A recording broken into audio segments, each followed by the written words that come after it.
I'm gonna do. Oh, don't you worry. The tail end of the monster story. When the 5 happened, I hit the button. Oh, jeez. Hey, so this means you gotta be a one. You gotta give me $1 and listen to the audio version for the extra 5 seconds where Lucky tells a story about monster. And we're not gonna repeat it. Hi, welcome to What's Up.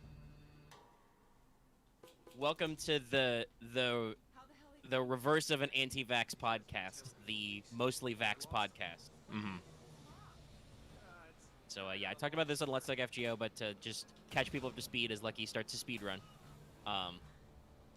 I got my first shot of the vax today, and I feel fine, honestly. Like, other than my left arm got me in the lift. It's a little stiff when I raise it up, but that's okay. Everything else, I'm like, that's typical Saturday night. So we're doing What's Up. We started a little early because we were literally sitting here in the pre-show doing the podcast anyway. Mm-hmm. As you do. So, Lucky, do you want to start with explaining why you are speedrunning the Uncharted's? So one, because I like Uncharted.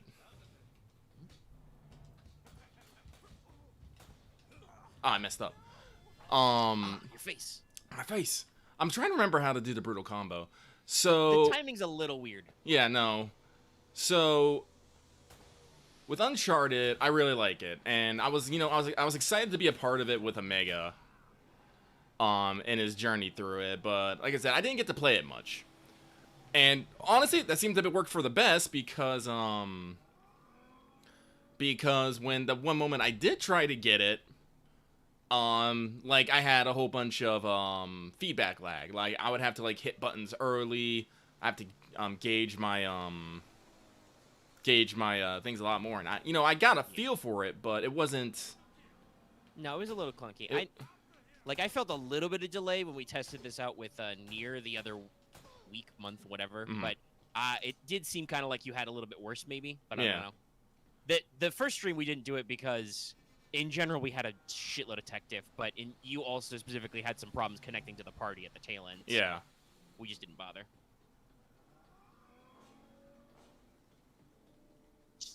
Yeah, okay. So Nathan Drake, skinny running. Looking around. Okay, so is it just pause? I'm not entirely sure. So I decided that for this one, since we usually go for like a few hours, I'll see if I'm gonna try and get as far as I can in a speed run.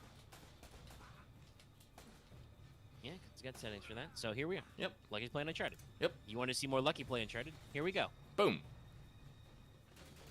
I liked how, at least in the preview, you said boom exactly as you got shot by that guy. Yeah, that's that. I'm sure that's not how the live 1-to-1 happened, but it's very funny for the pre-script. Anyway, yeah. So, what's up? Lucky's playing Uncharted. And stuff happens. Mm-hmm. So, but yeah, I mean, so we've got a decent number of video game things we can talk about. Uh-huh. As you can see from the thumbnail, one of those things. But there was a state of play that came out this week. I didn't actually watch it. Mm-hmm. And that was mostly because, like, I didn't have the time when it was live, and I'm like, oh, I can catch it later. And then I heard people talk about it, and people were not necessarily enthused, it seems like. The state of plays are getting better, but are still in kind of that weird frame, like how Nintendo does directs, where they're like, okay, we're mostly talking about Deathloop, and we'll check in with some indie games, but, it's... A lot of people in general are usually disappointed because it's only like 30 or 45 minutes. Usually it's a big dive on like 1 or 2 games and a couple of trailers or small news bites, and it's almost always never the games you want. I remember that Final Fantasy 16 trended because I believe it did not have any presence during the state of play. Actually, I actually have a little bit of news about the state of 16, but it comes from a very weird source. I mean, it's not that weird. I'm gonna guess. I'm gonna guess you know something about 16 because there was a 14 stream the other night. Yeah. I mean, that doesn't surprise me. The director of 14 is also the guy directing 16. But here's the thing. So, like, I'm on a tangent here a little bit. So it was Yoshi P and Yoko Taro, who wrote some stuff for the Nier Automata collab, came on. And if you know anything about Yoko Taro and interviews, is nothing goes according to fucking plan. So among many things, like I can't go through the entire list because basically almost everything Yoko Taro said in that thing was gold. But at one point, Yoko Taro was like, "Hey, I want to be the scenario writer for 16. Let me do it." And he's like, "No, we can't. Like, we're already done." Then Yoko Taro was like, "Can I be a voice actor then?" He's like, and Yoshi P was all like, "No, we've already finished up the English recording." Ooh. Yeah. So that it's not like full on news, but thanks to Yoko Taro being Yoko Taro, we can at least say that in the process of creating a game, they are past the English recording stage. All right, so that I assume that probably means we've got to be in full blown beta mode. Yeah, we're probably in quality assurance. Yeah, core features have to be in.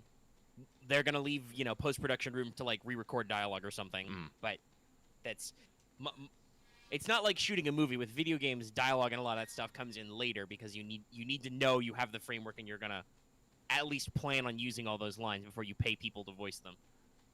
And if it's the English VA is already done. That's pretty good. Though I suppose Square and lots of other like really really big publishers usually try and make their releases properly, multinational at launch. Unlike say, I'd say Atlas is a medium tier dev. They're big, but they're not they're not on the level of some of those long running companies who usually work a lot with first parties. Where like. Yeah, if an Atlas game comes out, or like we even saw this with Aegis Rim as well, Vanillaware. Like and Atlas did Atlas publish that as well? I believe so. Like where it's like, okay, the game, it's done, it's cool. There's 60 hours or whatever worth of text and dialogue we need to translate into English. So we'll get to you in 6 months. Bye. Bye. All right, guys. I guess I'll just avoid spoilers for a few months. Okay. So but, yeah. So that's interesting. Yeah, no, like I said, like the timing on that's very very intriguing. And who the fuck knows? I don't know. That could be deliberate on Yoko Taro's point. I bet he goes on Twitter. Yeah, no, I'm pretty sure. Like I said, he may have noticed something trending. No, it was great. Like if at some point, I do hope that someone just will just take the entire supercut. Yeah. I bet somebody will. But yeah, okay. So I know that people were a little disappointed that there was no big news out of the State of Play, but there were a couple of announcements and trailers. There was more footage on Deathloop. I literally don't care about more footage on Deathloop. Call me when Deathloop is out and there are reviews. That's the stage I'm at. I'm like, I'm pretty sure I want to buy this game. I'm already invested. Stop showing it to me. Stop showing it to me for like 5 minutes long with a really artsy trailer with some, jazzy retro music on it. Just give me the goddamn game already. I don't care anymore, kind of a thing. Once the game comes out and people can actually play it, then I'll see if it's actually what I want out of it. All right, let go. But I feel like Deathloop got so oversaturated. It really has. Like, I honestly, I don't even know if I want to play it anymore. I really don't. I mean, who knows? Maybe it won't be a day one purchase, but I'll like I said, I'll see what reviews are like. All right, but I think the big thing for us is that this State of Play was a key point for a big ol' news cycle bomb on more details on what was teased at Summer Games Fest with Hideo Kojima's good buddy Jeff Keighley. Death Stranding Director's Cut. Yeah. So yeah, we've got not the full details, but the release details now, and it seems pretty sick. So the Director's Cut is the PS5 version of the game. Oops. Some people have already noticed there's a trend starting. If there's 3 of them, if it happens a third time, it's officially a branding thing. Because Ghost of Tsushima is also going to have a Director's Cut. Yep. I don't know a whole lot about that, other than that they are adding a whole ass new island, which is why the director's cut costs you like a $30 upgrade. Yeah, we're with these director's cuts. It sounds like we're going outside of the original free upgrade range when it's not just new graphics and stuff. Mm-hmm. When it's actually got new content that's available because of the new engine or whatever. They're calling it they're moving to make you pay money. Mm-hmm. Kind of like how Integrate itself is free, but you still have to buy the DLC if you have the PS4 version already that you get the upgrade on. You know?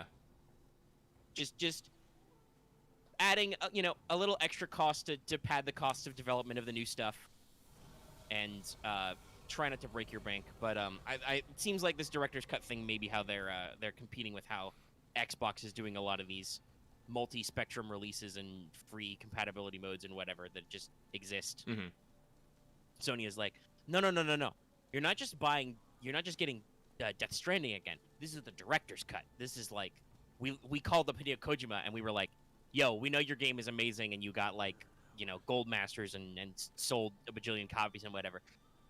But was there like 10 or 20 hours of shit you still wanted to add that you didn't make on deadline? Oh, you did? Okay, cool. Put it in. We'll pay for it. Do it again. Which is really what this feels like. So there's a full trailer of all the intended features with more details to come.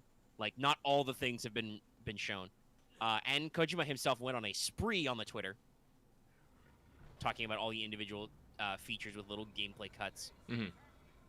So I think the key thing, you're paying $10 for a director's cut, right? The key thing is new areas, new story content. That is very... New deliveries, new like cutscenes and story, new missions. At least one of which, because this was how it was phrased in the trailer, is that stealth thing we saw in the first teaser, with the Metal Gear Solid reference. Mm-hmm. So first of all, I'm like, oh, you mean you got like this isn't just like a little extra definitive thing? Like you actually got Kojima and his writers to do more real work? Fuck, I'm in. Yeah. But also they've got new features. They've got a new shooting range, which seems pretty cool. I like the little... some of you may not remember this, but back in Metal Gear Solid 4, you actually had a shooting range feature accessible from the main menu. You could always go in and test all your different little guns and stuff. Mm-hmm. So that's going to be added with a new area from the ground up design where you can test weapons. There will be, I think they said, 3 new weapons, including a mazer gun, which is exactly what it sounds like. I'm going to guess it's a less lethal laser beam gun. Mm-hmm. For stunning those dirty mules. It also did say that combat was going to be enhanced. Close combat is going to get an improvement. That makes sense. And sounds like they're gonna do some tuning on maybe enemy AI and behaviors and stuff too. Because I don't know, some people talked about this. How do you remember how you felt and how you traditionally handled interacting with mules and stuff, Lucky? Like usually I just fucking drove by their asses, or if I had to do a mission, it was full blown solid snake in the bushes, wait till a guy walks by me, boop him on the snoot, throw him in the river. Until that inevitably failed, and then it was just, all right, we're just going to run circles, and I'll pop them in the face with my stun gun. Bye. I was a fan of the Bola gun. I used that a fuck ton. It was great. The Bola gun's really good, yeah. It's a great weapon. But other than that... Yeah. I wouldn't mind making those segments a little more interactive, Yeah. It's like, I don't think I never actually had, like, I would say, a hard time with them. No, but they definitely felt, especially in later areas when they upgraded having real guns, they felt more like a little bit of maybe a little bit of another form of time waster. Mm-hmm. I think we both talked about how, as cool as Death Stranding is, it has a lot of systems which make you feel every inch of America you walk across in it, Yeah. Which part of the director's cut seems to actually be addressing that. There are several new structures you can build, including cargo launchers, so you can load cargo in a catapult and fire it remotely over distances and go pick it up later. Ramps are being added, so you can actually, like, you know all those pits and other uneven areas you couldn't drive your fucking motorcycles over? Fuck it, ramp. Also, the best feature, you know how you could send out drones to do cargo delivery? Well, why couldn't you just take a drone with you? Now you can. BuddyBot. BuddyBot! You can ride it, it carries stuff, it hangs out with you. It's going to be your new best friend. Yeah, so now not only can you build robots and have them do automated deliveries for you, but you can also have a robot buddy travel with you, almost as like an extra exoskeleton. So he gets his own carry weight, so he can carry packages for you, or you can hop on his back and ride him like a little donkey, like a little camel. It's adorable and great. love it. I think there's some other features for like better cargo management and weightlifting and stuff. And then we get into Hideo Kojima is an absolute madman type shit. Fragile Circuit. You can build racetracks now and race on them in weird retro future cars. It's a little weird, yes. Yeah, I mean, I already knew from the game. I'm pretty sure that if Hideo Kojima personally doesn't love like motorcycles and classic cars, he has people on his team who do. So, just judging by all the cool tchotchkes you can pick up, including both figurines and like talking about model kits and cars and shit. So yeah, overall for $10, like I'm in for director's cut, like especially when they say that you should be able to pick up basically where you left off. Like I'm assuming that means the story content is semi-standalone. I'm really hopeful I can import my save and start from the post game basically. Yeah, no, that's where I'd be. Yeah. Because like I think there may be a couple of like extra non-essential deliveries I didn't do. I mean, Death Stranding is cool. Would I want to start the whole like 60, 80-hour experience over again just to get some new stuff? No, Death Stranding, like, I don't say this is a bad way, but Death Stranding is one of those games you can only play once. Yeah. I mean, another one of the things was allegedly they're revamping boss fights. That could be interesting because boss fights felt very tacked on for the most part. It felt very much like Hideo Kojima going, well, the audience wants a boss fight, so we'll give them a boss fight, but it's gonna be weird, right? Like literally when you go to the climax, you get to the outside of the first city and you have to fight a giant space whale from nowhere for no goddamn reason. I mean, I like fighting the giant space whale, but it made no sense. Yeah, it made no sense in the story. It just kind of happened. You're like, okay, I guess we're just in the final boss fight now. Like, the one with, like, God, I've forgotten what Troy Baker's character's name. Higgs? What was his? Higgs, yes. Because Higgs Boson, That's yeah. right. Yeah. Like, the giant Higgs BT fight, that was interesting, right? When you get to the very last area and the fucking giant comes out. And they also talked about revamping some other mechanics. Like, it seems like maybe those balloon-type BTs are going to be involved in more areas and do more stuff. I don't know. But I still don't know if I want to replay that entire game. If you're new to the game and you didn't pick it up because you were like, it's just walking simulator, it sounds like some of these edits are to make that more streamlined, and B, make the combative parts a little more like immersive and responsive. Mm-hmm. So hopefully that's cool. And it's also going to have the full like higher level stuff, HDR, performance or display modes kind of a shit, which is cool because Death Stranding was already a really, really beautiful, intricate game, and so taking it to the next level is pretty neat. But yeah, I don't know. That's what I'm excited for it. But I know what features I'm excited about. Lucky, any thoughts you have? Also, by the way, you are schmoovin' in this. Yeah, like I said, I'm good at this game. No, I'd probably pick it up. Like, I probably would. I mean, it's $10. Seems very affordable. Yeah. And it's like, if nothing, I don't know if I'd, like, seeing as I don't know if I'd actually play it, though. I'd probably be like, yes, I bought it because I'm going to support Kojima and what he does. And whatnot. Because, like, I do, like, again, like, I've played the game. I have technically done everything that this game wanted me to do. So, if they do a director's cut and they maybe add some additional trophies, because that's something that helps me get involved. It's like, all right, I now have... Probably? I would expect so, because there'll be new stuff. Yeah. So, I might do that, because I'm not someone who goes, like, hardcore on achievements, but if I find something that I say, like, I think I can do, I'll do it. Like, I'm definitely not doing it here, because I'm just going for speed. But, like, at some point, I'm going to start picking these up, getting all the trophies, getting all this stuff like that, go through that. And if I don't have to, like, if it's in the, I'm trying to say many words here. If in the director's cut, I can just pick up from where I left off in the post game and still go do all that new stuff, I'll probably do that. Yeah. But And that seems to be what they were saying in like some of the trailers and press. yeah. It's not clear. It's more vague. It's less vague than what I think I heard them say about Ghost of Tsushima.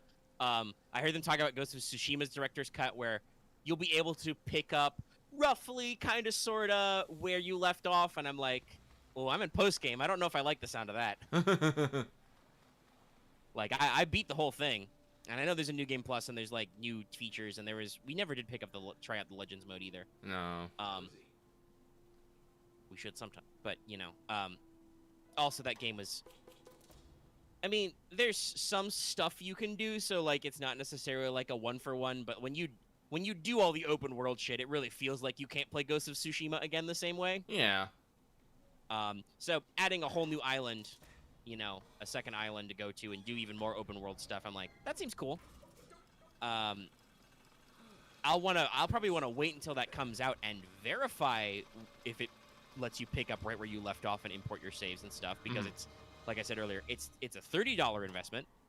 So, you know, that's not significantly more pricey, but is a larger price point for me to go like, okay, I have to know this is going to be what I want. Like $10 for the director's cut of Death Stranding seems pretty doable. Yeah. I mean, I do kind of hope that Kojima hasn't been working just on this for the past like 2 years or whatever since Death Stranding came out. You know, like I wanna see him pick up his new stuff.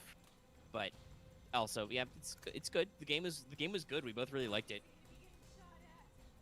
But yes, it was definitely, as you said earlier, in the vein of games like we talked about 13 Sentinels, right? Where like you can only get the complete Death Stranding experience once. You can't go back and put Death Stranding back in a bottle.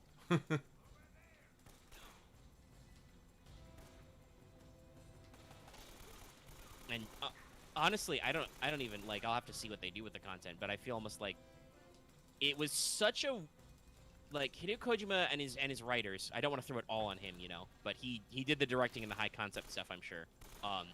But like they did so much effort to build out this specific like setting and scenario and stuff that you like get so gradually introduced to. Like, yeah, they start you off by throwing out all these proper nouns, but you know, you pick up on it, and then you start picking up on more and more stuff, and you get really immersed. I don't know if Death Stranding has the same feel if you start the game right away and you know exactly what's going on, what a BT is, what's happening with what, you know, this thing. Yeah, no, and you the, gotta. and the chiral network and all that shit. How do I reload again? There we go. I was trying to think myself. I like how I'm catching up in the preview. You shot a single bullet before you found the button. As often happens. Yeah, no, that was me. Me pushing buttons.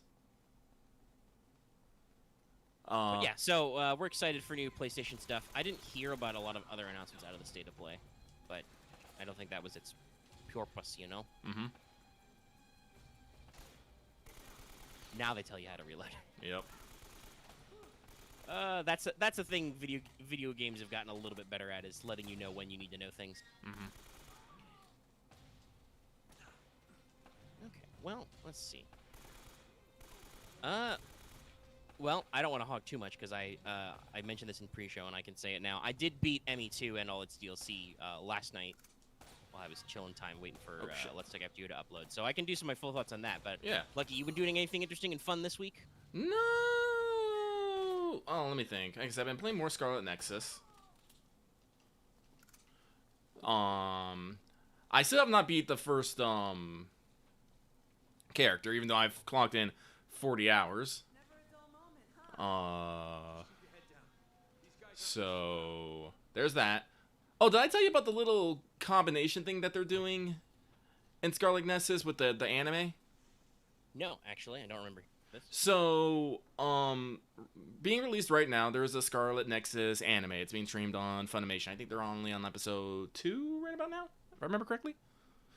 So, the interesting thing about is in-game, there's a quest line that has you go watch the anime and look for certain codes to find a location in the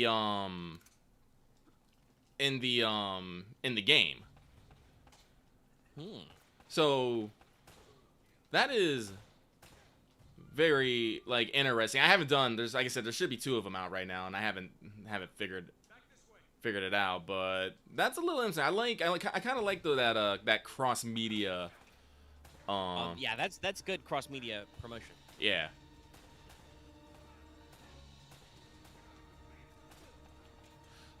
So that is something. Oh nope, I'm still low on that. So that's something I gotta be looking into in later. Is that stuff. But what else have I really been doing this week? I guess I've been working. Honestly, I've been working a lot on FGO. Unfortunately, I think that's probably what's been taking up the most of my time. Yeah, we both been jamming a lot of FGO. Mm-hmm. And I've been, even when doing stuff like Mass Effect and other things, I've also been trying to slam FGO runs. That will probably change once we get to the rerun of it. I will probably not be going so ham. Yeah, same here.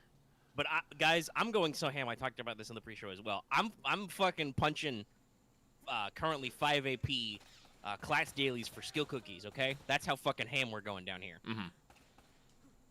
Where's this other dude? Like you were talking about caster gems earlier too. We're psychopaths down here. Yeah. Yeah. I think before this, I was Are we done? Yeah.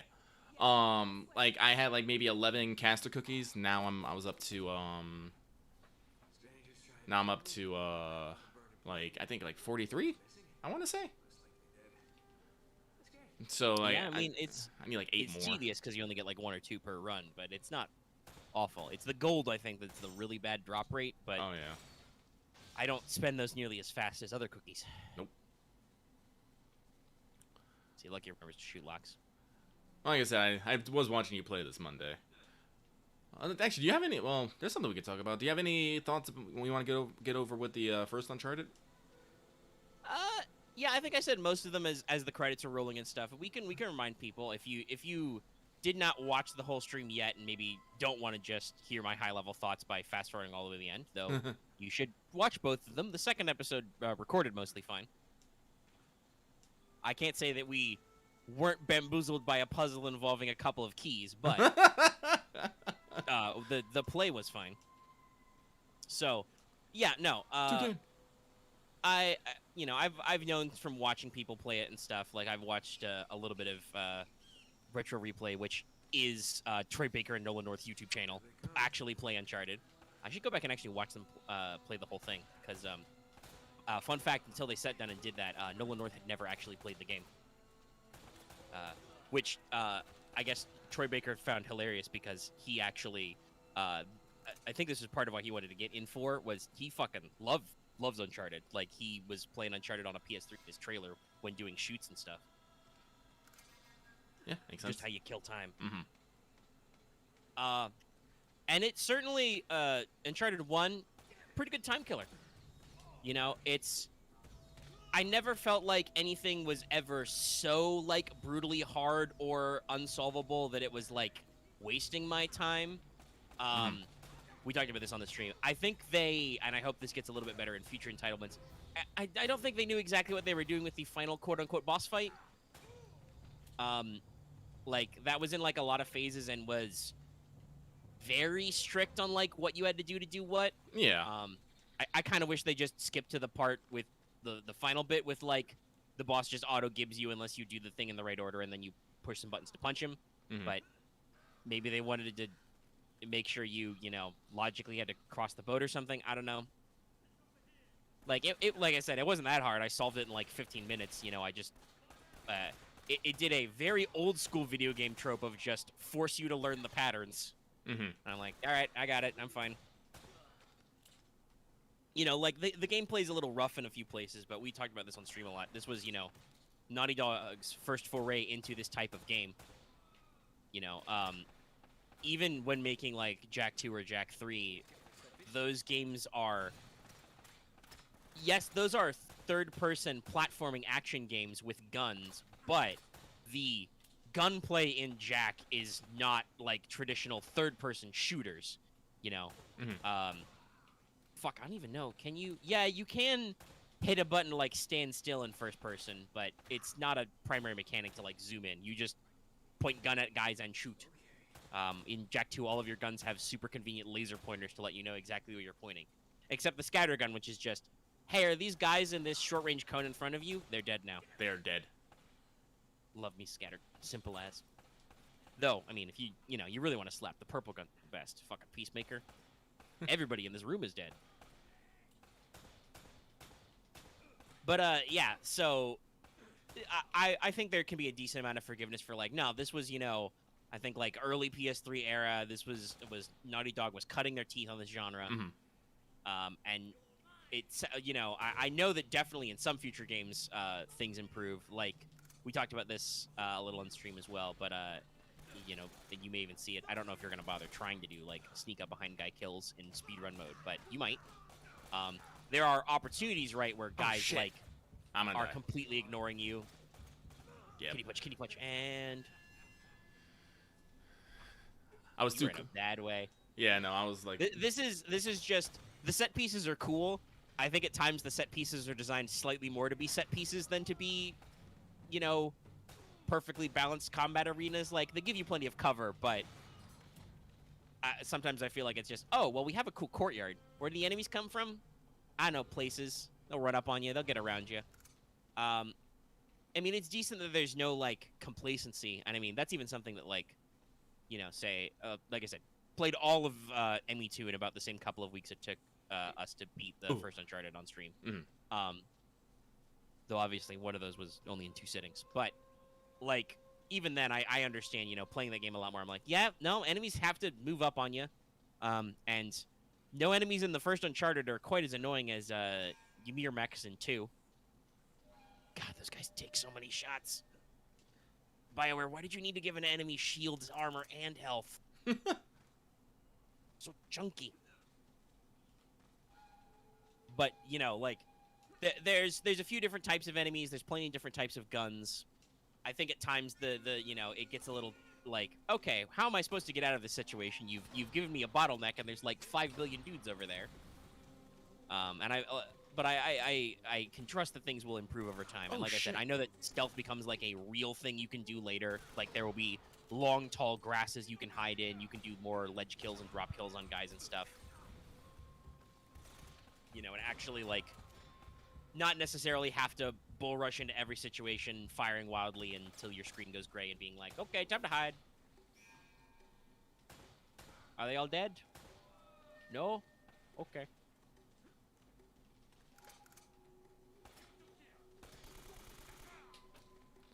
I'm focusing a little, sorry. For a second.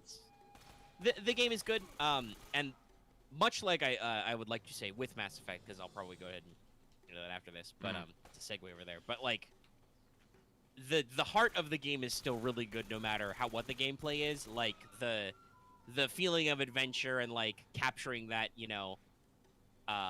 Indiana Jones or National Treasure-esque, like, we found the clue to go to the thing. We got to go to the next thing. Look at all this stuff. And, it involves lots of white dudes covered in dirt, holding up light sources, looking at walls and going, this is amazing. This means this thing. Just, it has a real good sense of adventure. The dialogue is great. Everybody has such strong character and Vance, and you get all the things through with everybody. You feel everybody's relationships. The conversation with, like, Sully after you rescue him later, where he's like, come on, they were gonna shoot me, Nate, and Nathan's like, I still don't know if I should save you or punch you. Maybe both. Like, just so much great working with Elena as well. I mean, like, there's funny things you can look at from the perspective that it's both a video game and it has, like, action movie tropes. Like, we started joking about how many literal hundreds of guys Nathan Drake kills over the course of this game, because they just send waves after waves of mooks after you. I don't want to say the mooks have no sense of survival, because some of them are quite dodgy. They're pretty good at ducking bullets sometimes. But, like, just so many men's are just wiped out over and over again, and Nathan Drake is like, Hey, typical Saturday, you know. Even Elena, after she gets an unlimited grenade launcher, which never hurts her wrist ever, but she literally blows away, like explodes with a 40 millimeter grenade, like several dozen guys, and she's more upset when she accidentally drops her camera in the river, Which,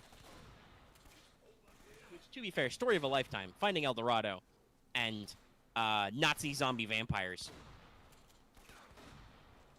Which, by the way, I unironically love. I unironically love that it goes quite that ham at the end. Like, it doesn't make any goddamn sense. It's definitely magical, but whatever. There was a mummy curse in the jug. It was cool. Also, plus that segment is. They do a really good job at like upselling how scary it is, but also they just give you so many fucking bullets that it's pretty fun to just run around and fire the MP40. Oh yeah, I love the MP40. I think I love that just because it's so good in that moment. Yeah, no, and it's just everywhere. But like, it's got all the tropes you want out of this kind of a game story. Like I said, some of the things are like you do them so much that you start to notice the absurdity. Like, there are so many things Nathan Drake climbs on with just his hands. You start to think to yourself, wait, Nathan Drake is portrayed as just a normal dude. How strong are his fingertips? How did he get this swole? But otherwise, not a big deal. It's fun. Like, you got a lot of varied set pieces, like you go through several distinct areas, but like there's, I think, 3 different geographic locations. You start on the boat, which is a tutorial, so it doesn't really count, but it's a different setting. You go to the temple in the jungle, and then you go here to the island.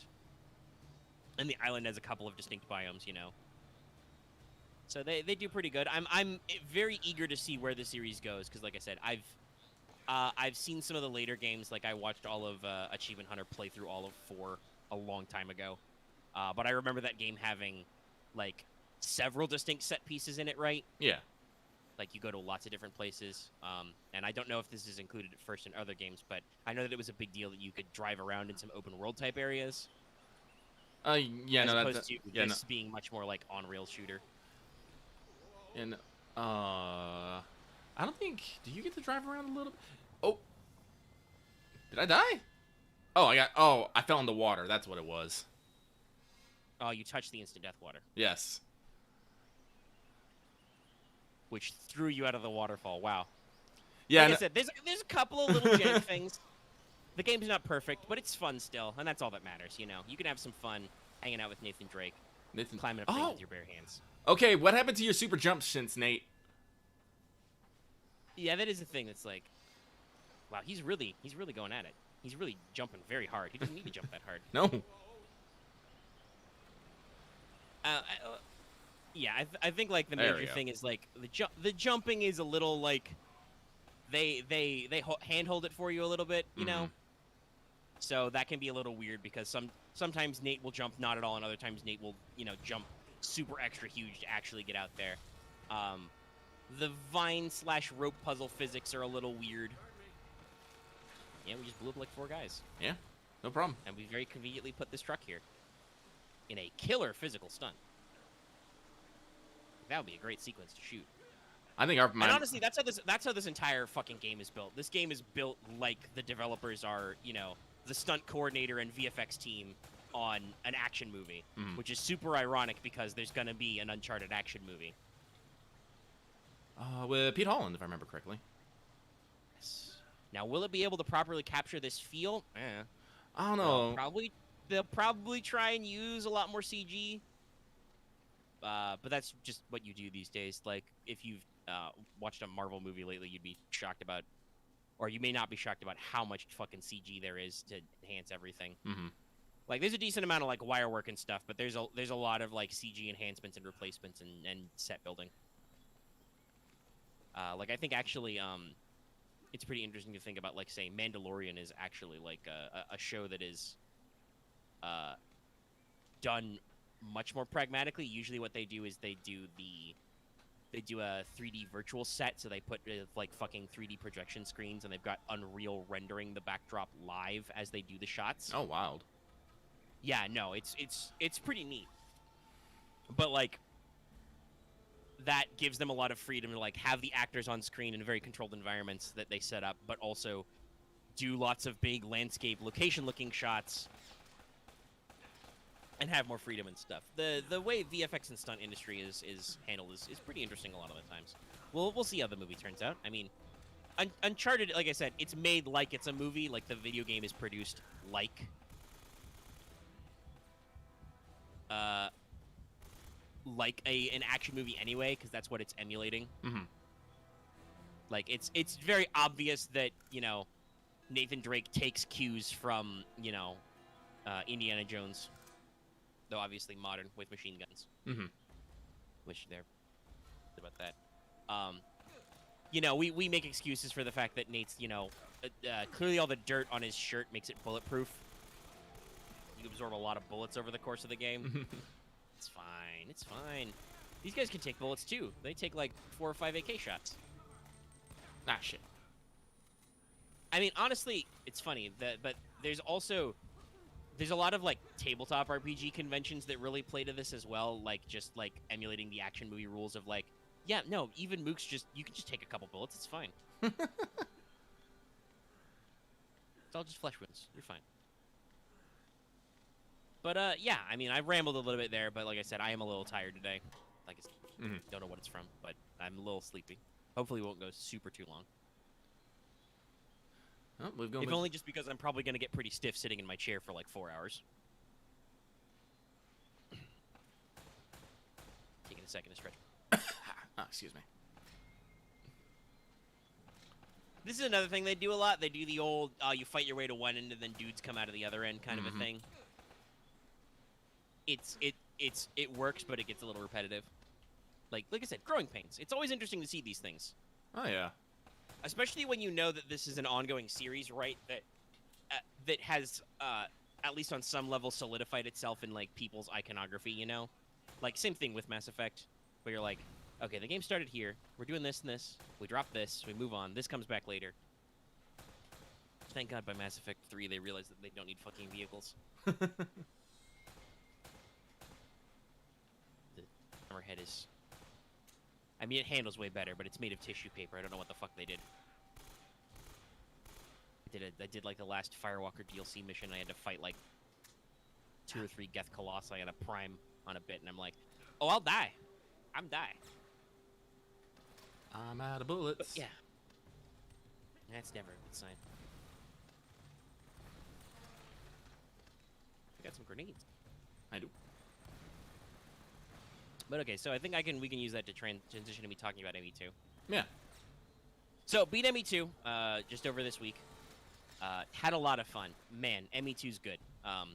The gameplay is a big improvement over the first one. Like, characters are just tighter. The gunplay is tighter. I said this before.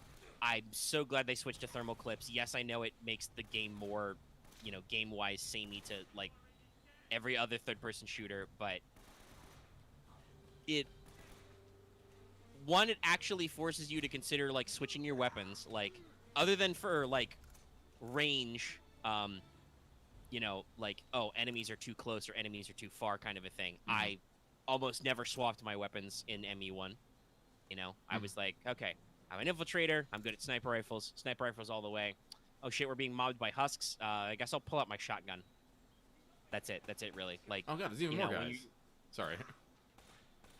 Yeah, no, that's that's how it goes. Even more men. Does that end over there explode or something? I think it does. I'm trying to remember how you get out of this. Yeah, no, it just There it exploded, but There it is, yeah. I'm like, I know one of these ends opens up. But yeah, so ME2 does a lot to, like, you know, improve the gameplay, tighten it up, you know, give you some more interesting powers and stuff. Yeah, these guys really don't give up. They're very... But, I think it does a lot. I also think it does a lot more interesting things for, like, interactions with your companions, you know? oh yeah. Like, I remember talking about this. I felt like in one, only Ash and Caden had actually like really deep dialogue trees you could keep going back to. Once you exhaust, Tali, Garrus, and Rex's questions about their races, they really don't talk about a lot other than to give you their, early version of loyalty quest kind of shit. Mm-hmm. Oops, sucks for that guy. Yep. So, there's a lot more improvement of the dialogue. Obviously, once you complete the whole thing, you can kind of tell where there's a little bit, like, lacking. Like, only 4 out of your... Fuck, there's a lot of them. There's a lot of party members in ME2. Is it like 10? I couldn't tell you. I could count them. I mean, if people care. I don't really care that much. I'm just saying that this is a thing where, like, after you make certain units loyal, after their quest is done, they have like that conflict moment, Mm-hmm. Only it's literally just Legion and Tali, and then Jack and Miranda. Apparently, there were plans for a confrontation between Grunt and Morden that didn't go anywhere. I mean, that's an obvious one. I feel like that's a really big drop ball. That they don't have sufficient back and forth. And then, Woo! I don't even know what it was supposed to be like about, but apparently the plan originally was for Jacob and Thane to have a conflict if you made them both loyal. Really? Yeah. I feel bad for Jacob, honestly. Like, that's an unfortunate thing. Playing this game with complete retrospective, I'm like, man, Jacob, I feel like that kind of did you a little dirty. Like, your characterization is so bland, and it's on purpose. Jacob is a good leader for certain parts of the suicide mission. He's a pretty steadfast guy who doesn't ever really seem to get your grill about anything. And that's his point. Like it's actually talked about in his dossier. He's supposed to be like a stabilizing influence. So I think the idea is that Jacob is supposed to be your one straightman character. He does not have as many of the quirky bullshit as the other people you have to deal with on this ship do. But for characterization, that really hurts him, because mostly he just sits in the armory, does push-ups, and when you go to talk to him, he's like, "Really, Commander? I'm not keen on these talks. Too many of these big, deep talks. All right, buddy. Just trying to get to know everybody." And obviously, I'm playing FemShip, so you got to watch out, because you can... The dialogue writing for Jacob's a little forced at times, and you could sound very flirty when not meaning to. Jacob's romance is also a meme. Lucky, do you remember the prize? No, I don't. I'm sure there's still some YouTube poops about it, but that's the ultimate expression of Jacob's romance side quest, is when you get to the break before the Omega 4 relay, and you got a couple hours to kill. Jacob will sneak up to the captain's quarters, and he says the most beautiful line of all time in video game history. "Sneaking into the captain's quarters, dangerous, but the prize." And then you bang. And he does actually kind of say it like that. It's wacky and wild. And then his romance doesn't come back in 3, and it sucks. His loyalty quest is wild, though. That's crazy. With his fucking not dead dad and the weird fruit melting everybody's brains. What? Oh, you don't remember Jacob's loyalty mission? No. Okay, so Jacob dials you up and he's like, "All right, my dad's been missing forever. His ship, the Hugo Gernsback, namesake of the Hugo word, by the way, has fucking disappeared. But I gotta tip off from Cerberus channels and it has a distress beacon. Let's go there." You go there, you find the beacon, you find the ship, you discover that the crew is all either dead or basically gone feral because the local vegetation causes neural degeneration in humans. You start to get forgetful, forget your higher functions like reading and math. Make it simple. And all the officers were like, "Okay, we'll eat from the food store so we can finish the beacon. The rest of the crew will have to make do." And then all the other officer corps die except Jacob's dad, who gets to be, king of the rock for a little bit, until the male crew members start to get a little too brain melty and they go almost feral. They can still use guns though, because Mass Effect. We don't have the time or budget to animate dudes just grabbing rocks and hitting you, so they still get guns. But they become what are called hunters, and they just roam around the countryside shooting at people. And he needs an out. So yeah, you go resolve that. You can either, I'm pretty sure the way you can resolve it is either you shoot him yourself, you can get Jacob to shoot him because his dad's an asshole, or you can just be like, he's going to prison. Which, you know, playing mostly Paragon is what I did. I'm just like, he going to prison. And you get a lovely letter. The effects aren't permanent. The people are recovering. You get a lovely letter in your private messages from one of the survivors, being that, you know, she's learning how to read again. Right. It's great. Honestly, all the loyalty quests are really good and interesting in ME2. Like, they really sold the, like, you're not just building a squad, you're building a family type bullshit, you know, getting everybody loyal and working on their stuff, setting up things for later. Warden's quest, obviously, very interesting and important.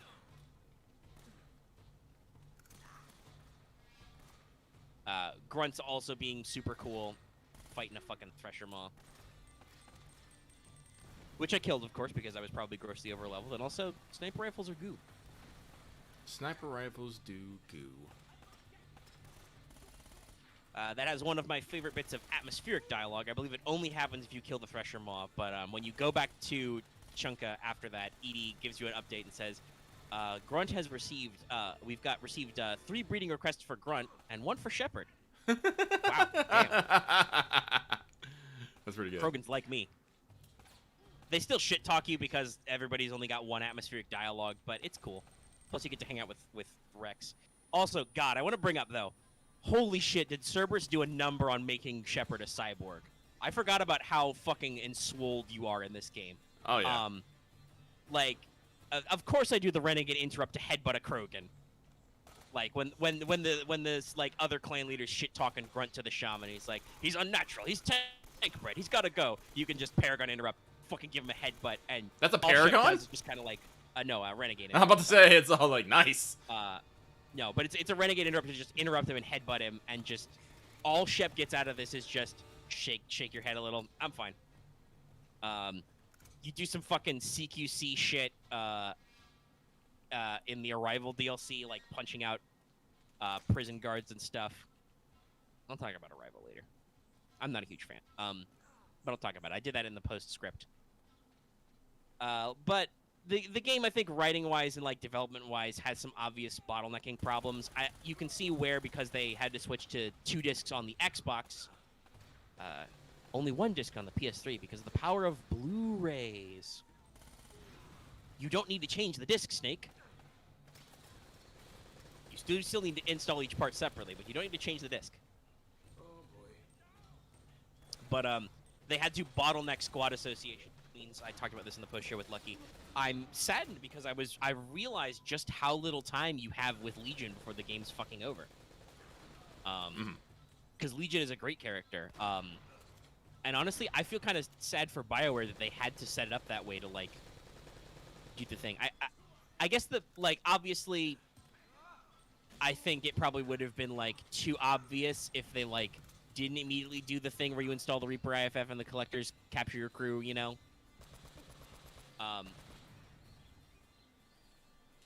But I do also kind of wish that they had found a way to, like, not make it so you immediately have to go do the literal final mission. Yeah. Like, depending on where you go and what you do, you have only time for, like, 1 or 2 missions after you do the Reaper IFF. So, depending on what missions you have available, you even sometimes have to wait for Legion's loyalty quest.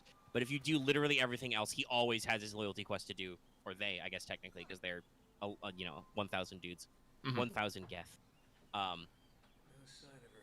Legion doesn't really seem to mind. Either very good, very bad. By the way, this is a fun fact I learned for another reason I'll bring up later. But did you know that Volus don't really explain their genders to anybody and don't care? So apparently people mostly just gender Volus based on how their voices sound, and they don't give a fuck. Weird. Volus are very weird. But yeah, like, I'm saddened by this because Legion is probably one of the coolest teammates in the squad. Not only does Legion get the fuck off Geth sniper rifle as well, but also just Legion has so many interesting things to say. Geth do not infiltrate. Commander, you're gonna have to leave your you should leave your personal synthetic assistant at home. Geth do not intentionally infiltrate. God, just the delivery. Did I miss my? I feel like there was definitely some commentary in ME2 about the state of things back in the day, maybe, perhaps. Maybe. With like security theater and stuff. There's a side quest you can do on the Citadel where you run into a couple of Asari who are they're on a watch list and they can't leave the Citadel because they're suspected of working with the Geth, and you can resolve it by like normal ways or like by getting them fake IDs to get them off, or you can just go to the customs lady and like have either a Paragon or Renegade dialogue option. The Paragon option is, by the way, just lady, because the customs person is a human lady. Have you looked at them? Do you see that they're Asari? They're not fucking Geth. What's wrong with you, you moron? And she's just like, all right, I can't clear the flag, but I can like put it up for review. They can leave the Citadel in the meantime. The Renegade option, by the way, is you can just be like, whip out your Spectre dick, slap it on the table, and say, I say they can go. That's definitely one way to do it. I mean, when you're a Spectre, you can get a lot of things done. Yo, I'm a Spectre. I can do what the fuck I want. And everybody else has to be like, correct, you are a Spectre. You can, in fact, do whatever the fuck you want, unless the Council says you can't. And, God, I forgot how little the Council is in ME2 as well. It's a really interesting take. Like, you talk to them so many times in 1, and in 2, it's just, you have a starting interview with the human counselor, with them, where you get the famous, yes, Reapers. We have dismissed this claim. Thanks, Turian Counselor. I'm kind of glad that the Turians redeem themselves in 3, which, spoilers, lucky they do. The Turians are one of the few Citadel races to not be assholes to you. They're like, oh, Palaven, our capital is being invaded? Yo, but the humans need some help. We'll help a brother out. They're cool. Humans are neat. We'll help them. I'm like, damn, Turians. The Astari are like way up their own asses for most of the game. Oh yeah, no. Somebody just said in patron chat, if you let them die in the first game, that you know that they have replacements. I don't know if they acknowledge your presence at all.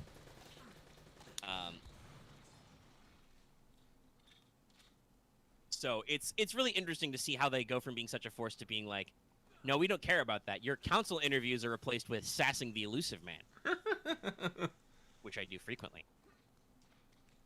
Listen, the assassin man is not as smart as he thinks he is. Sometimes people have to talk to him, which I destroyed the collector's base, so I absolutely just flipped him the giant bird. And he was like, Shepard, what the fuck? And I'm like, yo, buddy, the Reapers are coming. It's all Team Shepard now. You either get on the train or you get the fuck out of my way. And Tim doesn't do that, because Cerberus are back to being enemies in 3. Who could have guessed? Really annoying enemies. Well, they have. That's another thing. ME3 does a lot for enemy diversity that I also missed. Enemies in 2 are a little repetitive. You mostly have just mooks with guns. You know, you've got husks and a couple of different variations of them. Like, I forgot abominations exist, which are red husks which explode in fire. Thanks. You usually see like a couple different enemies. Like, you'll occasionally run into an enemy who's like an engineer who's got like tech armor and can shoot a drone. They usually have rocket guys or flamethrower guys. God, flamethrower guys suck so much in ME2 because you don't have a lot of iframes in Mass Effect, so they can just loop you forever for damage if your allies don't help you. But if you incinerate them, they explode immediately. So like, there's definitely some things that are not perfect about ME2. Like I said, you know, there's a little bit of the writing that's still a little out there. Some of the gameplay isn't quite as polished. I'll be glad to clock into 3 either tonight or maybe tomorrow or something. I'll figure it out. And actually get started on that, you know, working it through, seeing things. It's interesting to see, like, kind of how everybody, like, game design-wise works out with, like, their powers and stuff. Like, a lot of characters who end up with, like, AI hacking are almost...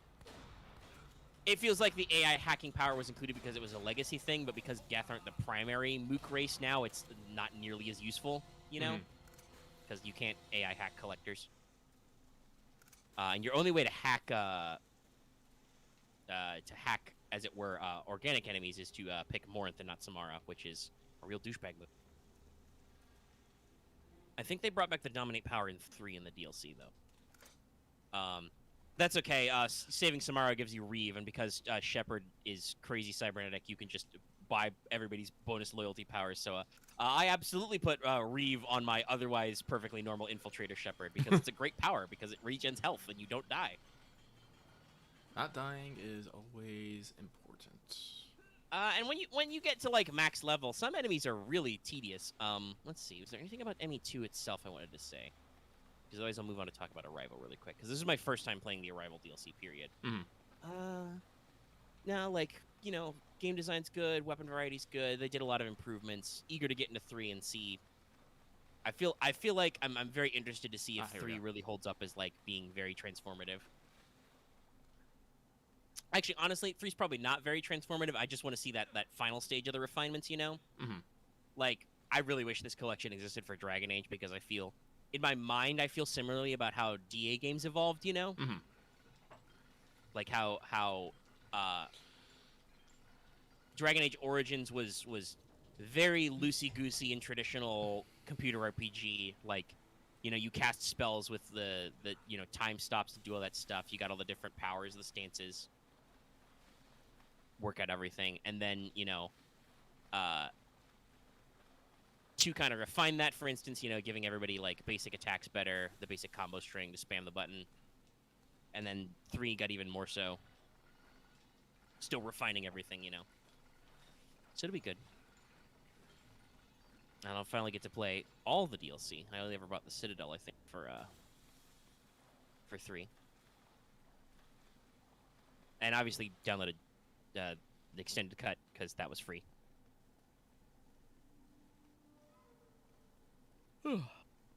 But yeah, okay, so Arrival. Lucky, this was a DLC for 2, so I'm going to assume you did not play Arrival. I did not know. Okay, so, spoilers. Arrival's not great. Oh, no. The concept is okay. I like what they wanted to do with this, and the concept of it being like a bridging DLC to like lead directly into 3, you know? It's good. It's good at that. It, you know, the hypothetical story plug, first of all, it serves to introduce Admiral Hackett more, and at the end of it, I think it's his first on-screen appearance in Mass Effect, because you see Admiral Hackett's face a lot in 3, but he's just a voice in 1 and 2 for the most part. But it starts with him calling you up and being like, Shepard, I got a deep cover agent in Batarian space. She's been captured. She's like hunting information on the Reapers. This is where you find out that the Batarians are super indoctrinated. Maybe that's why they're assholes. Maybe they just want to be assholes. Who knows? But the Batarians did steal the Leviathan of Diz, which was a lore bit you could find out about in 1. Turns out that was a dead Reaper. Oh. Yeah. So, yeah, the Batarians just picked up a dead Reaper corpse and hauled it back to their planet. So, yeah, their government is super indoctrinated. They're not doing anything about the invasion, and, in fact, Batarian space contains the Alpha Relay, which is a special Mass Effect relay on the edge of the galaxy. They've got a colony around it, which, the Reapers are gonna be they're gonna drive up there first, and then they're gonna have access to all the other mass relays and invade the galaxy. And when you actually meet this deep cover agent, after breaking into a Batarian prison, which you can only kind of sort of stealth, the undercover scientist lady tells you, we've got 48 hours before the Reapers arrive. Our only solution is to drive an asteroid into the Mass Effect relay to tell them to not come here. That'll slow them down by months or years as they slow boat FTL travel rather than Mass Effect relay shoot. Because if you didn't know, in the Mass Effect games, while using the titular Mass Effect, you can travel faster than light because you can give yourself negative mass. That's still slow boating from system to system, as opposed to relays, which shoot you very far and very fast in space, but only to other relays. So you got to blow up the Alpha relay. It's a little you know, heavy on the plot requirements there. Like, yes, of course, there's yet another way that the Reapers can immediately get into the galaxy and take over everywhere. Cool. Just like, I don't know, the Citadel? But, you know, the Reapers have been doing this for like 2 billion years or whatever. They've got experience. They've got backup plans for backup plans. Makes sense. So after you do the prison breakout, which is kind of cool because you do it solo, it's semi-stealth. I don't know why they felt the need to make you not take companions with you. I guess they just didn't want to write any fucking companion dialogue for this. Same symbol. Mm-hmm. Then you go with the scientist lady to the facility in the project, and she shows you the Reaper artifact object row. Guess what? All the people in the project are super indoctrinated now. Ah, who could have guessed?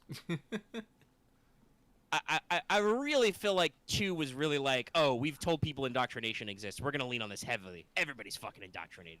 All those guys studying the dead Reaper for Cerberus, indoctrinated. They're husks now. So, yeah, with 48 hours to go, you as Shep fight a hopeless horde mode boss battle. Like, literally, they send waves and waves of dudes with assault rifles in close quarters after you until you run out of HP, and then you don't lose the game. You just pass out, I guess.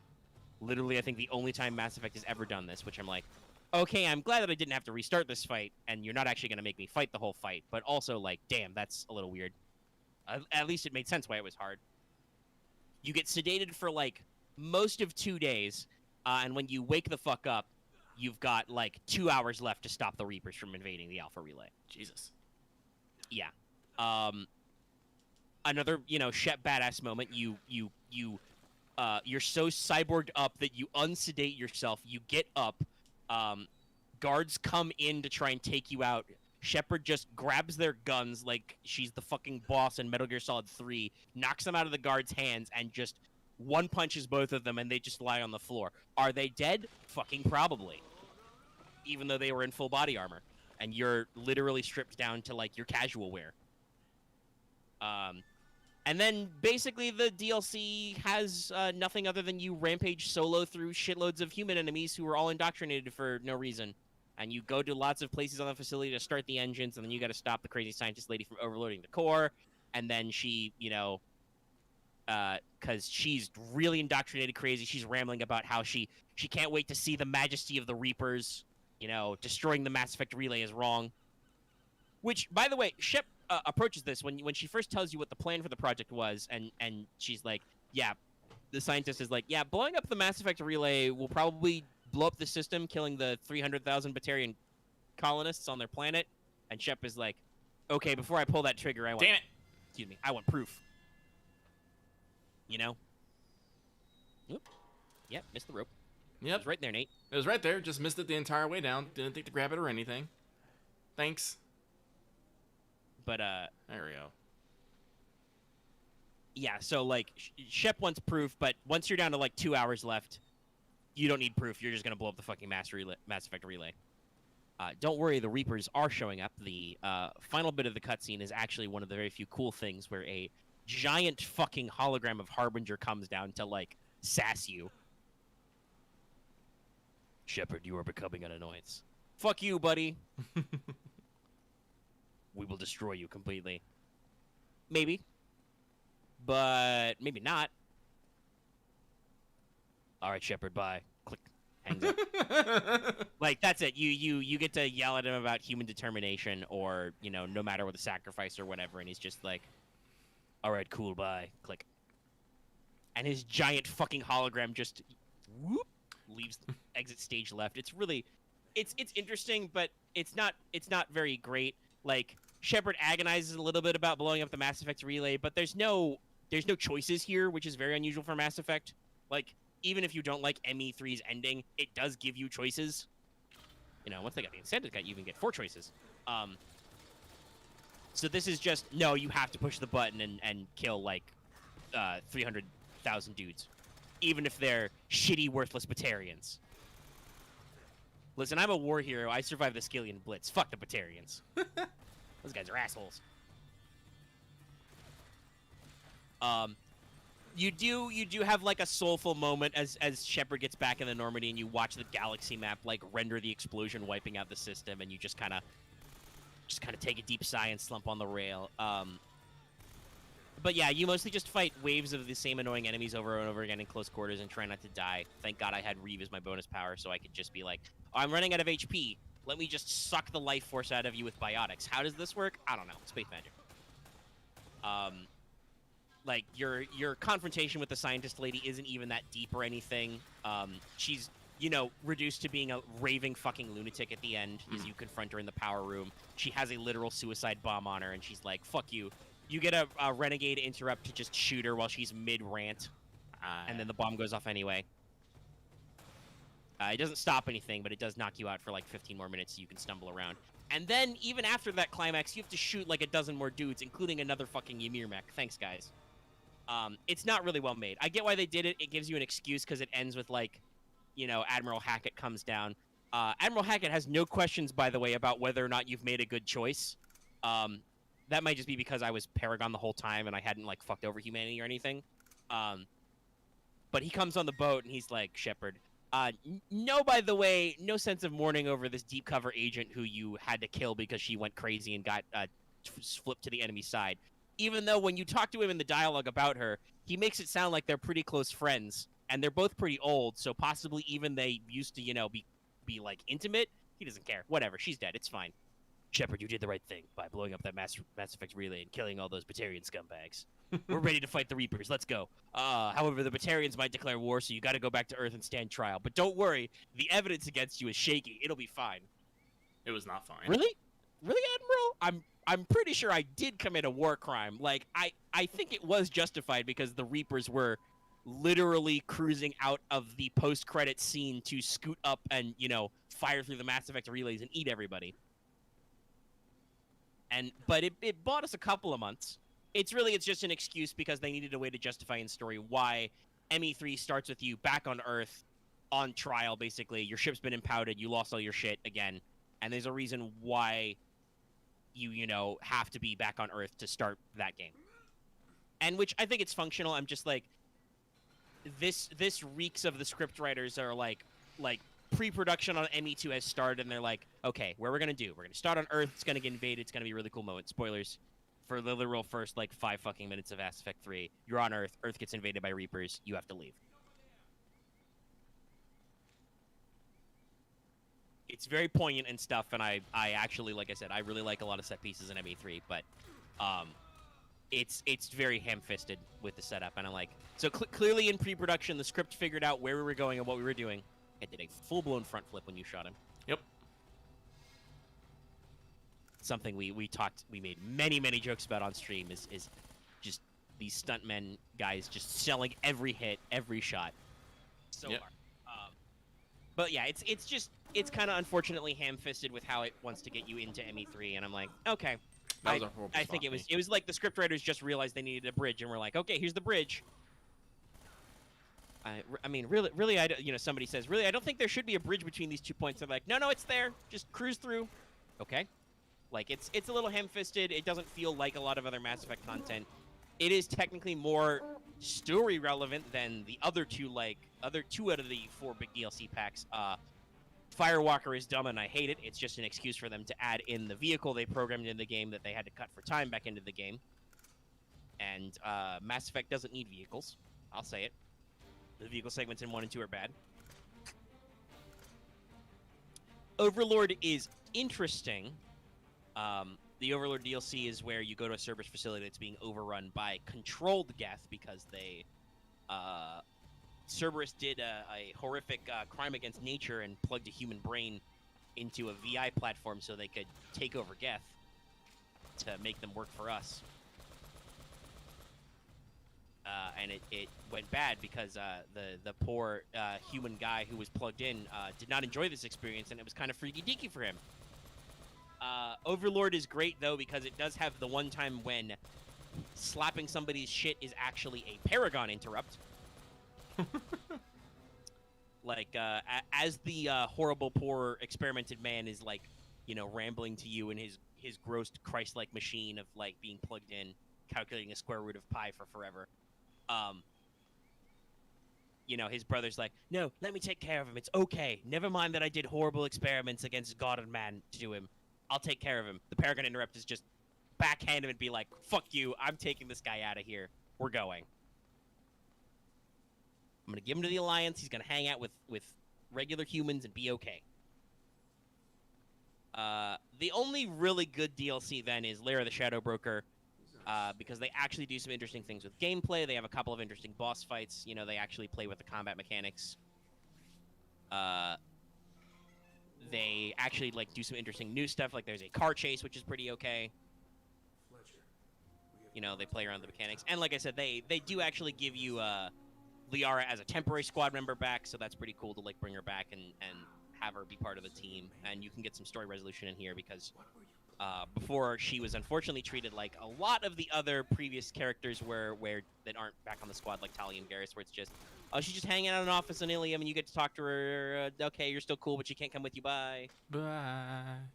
Like, at least if you do Lara the Shadow Broker and Liara becomes the new Shadow Broker, master of, you know, information warfare, there's an excuse for why she can't come with you. She's busy running the galaxy's largest illegal intelligence network.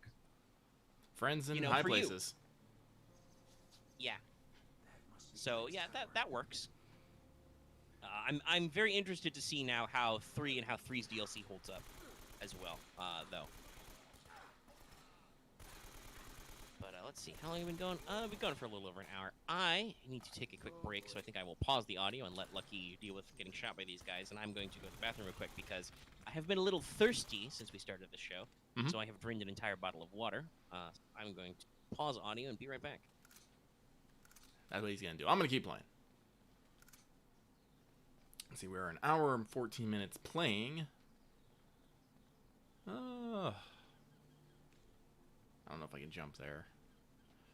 I feel like the game wants me to jump there. I don't know if I can actually jump there. I don't think I can go anywhere else, though. Is this what you want? Is this what you want? I don't trust it. Wait, no. Yeah, you tried to bamboozle me.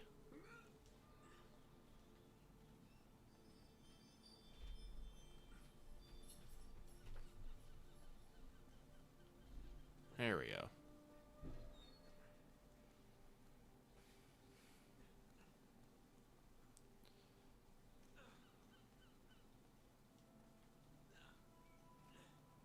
Alrighty. Good job, me. Good job. Just jump for it. Really?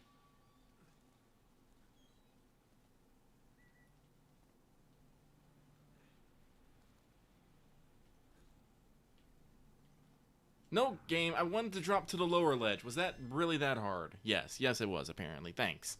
Thanks, game.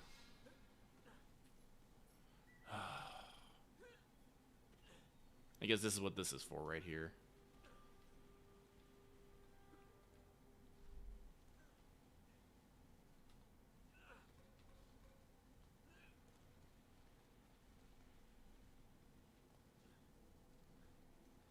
Gonna move around. Oh, the YouTube channel. Oh, actually, I can fix that real quick. And swoop. Fixed. Ah!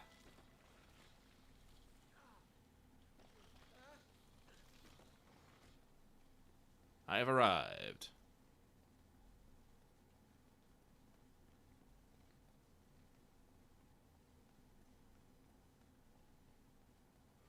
Heyo! Can't skip the scene. This must have been Drake's.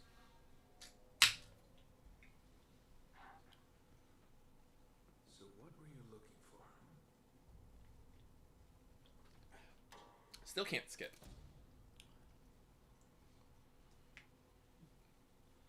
Well, now, that looks familiar. Okay, we're back. We're back. We're rolling.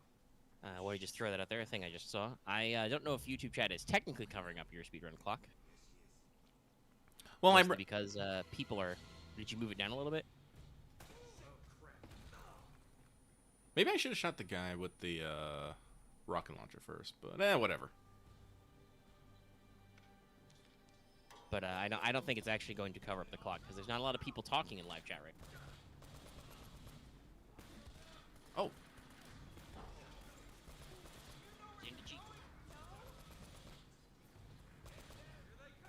shoots grenades and bullets. Both. Oh, excuse me, sorry. Alright.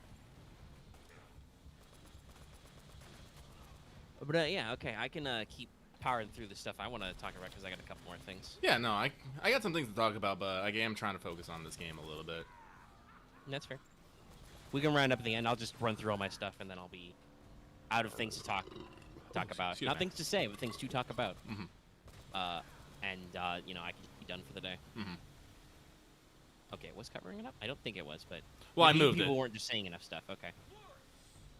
I don't remember it covering up in the preview before, but Well, yeah, no, because it was up in the upper corner before, and there had been a couple people who had said a few things, so it was covering up that bit. So I was like, yeah, I'll move it down for you guys. that slice right there has plenty of space to put there.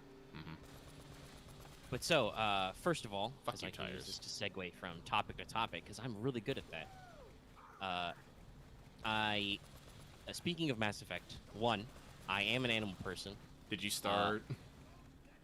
Yeah, no, I couldn't stop my brain. I'm like, I keep thinking about these things, so I started writing down Mass Effect hack notes for Genesis. The high-level space opera stuff in the core book, because they do throw out space opera as a setting and use Twilight Imperium as an example. Not a full deep dive like a set, so no new talents, only a couple of pieces of gear and stuff. But they have some archetypes and some ideas I was able to jump off of, and I was just like, at night, alone, staring at the ceiling, my brain's going over. All right, so if we do an Asari, what stats do we do? Do that thing? How do we do special? Like, I've just been thinking about it so much, and I'm like, fuck it, I got time to kill. So over the past couple of days, while I was waiting on other things to cook, I did some early level notes and thought about some stuff. And like, just immediately doing the high level stuff kind of clicks some design goals into place. I don't think I'm gonna go ham and like write this entire thing right away. Like I said, there's a lot of stuff I do want to wait until the actual like space opera setting comes out, because that'll probably have, you know, new talents that may even have new ideas for species stuff. So I may want to go back and rewrite some of my notes. I'm shocked by how little there is actually written about the way some species work. So I had to actually like work a little bit to make every species feel like it had cool and unique things about it as a template, right, for playing a character. Yeah. I can talk about that some more if people don't mind me deep diving into something very nerdy. But I think I did all the archetypes, all the species you can play. Yeah, go for it. That gave me some ideas, obviously, for like what to do with skills. Because, you know, there've been a couple of hacks, and even then Twilight Imperium could give me a better grasp of what knowledge skills to break it up to. So far, I've decided I've pegged 4, maybe. No culture, science, warfare. Yeah, I'm bringing warfare back because that seems very relevant to Mass Effect. And I called it xenoarchaeology. I might shorten that, but just like, here's your brain to know about previous species who are dead and all. What, because of the Reapers? Because that might be relevant in a Mass Effect game. Mm-hmm. And I mean, you know, Prothean ruins and other ancient space shit is kind of relevant in Mass Effect. So having a skill for that is good. I do actually think that the way biotics will work is that I will probably make it a magic skill, and then I will just rewrite all the magic action tables to make it make sense. Mm-hmm. So instead of, like, you know, picking the fire extra effect to get burn, you pick the reeve extra effect to get burn. Or, you know, instead of picking the ice extra effect to get ensnare, you pick the stasis extra effect. Something that, like, make work shit I'm not going to do right now, but that's my design plan for future. Because I still have plenty of writing for Jinsekai to do and stuff. Mm-hmm. But like I said, just it kept bothering me about trying to do it. And actually, honestly, doing like alien races and archetypes was way more creative and interesting, I think, than doing some of my work for Jinsekai, for instance. Doing fantasy tropes, even though I had a couple of interesting ideas in there, it's still you can only get so weird, you know, unless you get like really weird.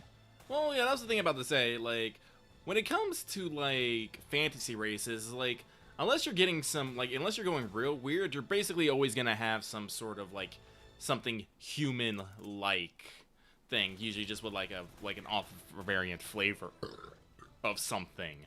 Mm-hmm. With alien races, it's like, no, these are not humans or, you know, human derivatives. So there's something completely unique, and do not, you know, work in the same way because, you know, like, and fantasy races, guess what? They're all from the same planet, so they all play by the same rules. Yeah. Like with atmospheres, you know, gravity, all that kind of stuff. Yeah, everything stays the same. You know, you can get a little bit of environmental adaptation or weaknesses or whatever, but it's not super common. No. You know? So, yeah, this, you know, being a big space opera setting, there was actually some flexibility. So it was really a fun thought exercise when I got into it. So the archetypes, the species I've got so far is humans, Asari, Solarians, Turians, Volus, Drell, Batarians, Krogans, Quarians, and Geth. I probably should do Vorcha because they were playable in multiplayer, and I think I've got some ideas for what they would do. I would have to think about what their stat line would be, though. Vorcha are weird. They have, like, super adaptation powers. Their life cycles are, like, super short. So you can actually make a civilized, like, Dapper Vorcha, but they outbreed so fast that you're likely to run out of space to teach the Vorcha how to be cool and civilized before you run out of Vorcha. But, you know, that could be an interesting character to play. I have absolutely no idea. The what do they call it? Secrets of the Crucible or whatever. That's a weird kitchen sink setting that's like science fantasy. That's got a lot of really interesting rules for species creation. I could probably figure out how to do like the Hanar and the Elcor. Oh shit. I don't know if it would be worth it.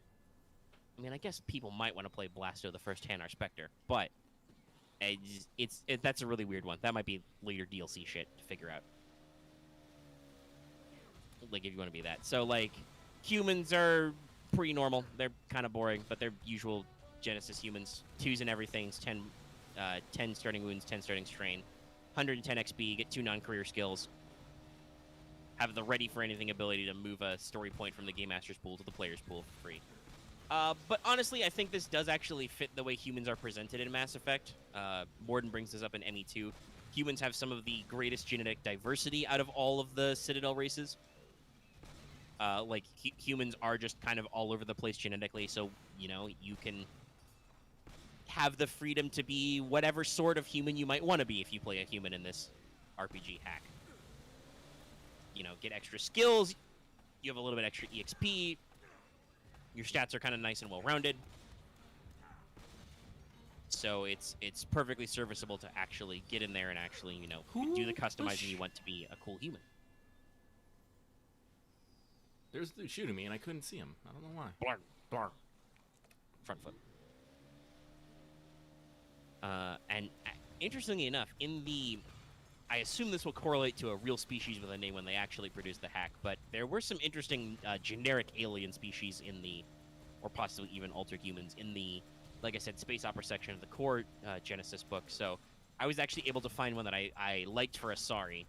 It was called Vanguard, and the basic idea was, this is the alien race that is, like, better than humans. They've been here longer. They're cooler. They have better technology. They're great. So I'm like, that's Asari. There it is. They even had the stat line I wanted. 2s in everything, but a 1 in cunning and a 3 in presence. Low cunning means that Asari have problems with stuff like perception, deception, streetwise, but the higher presence means they're good at face stuff.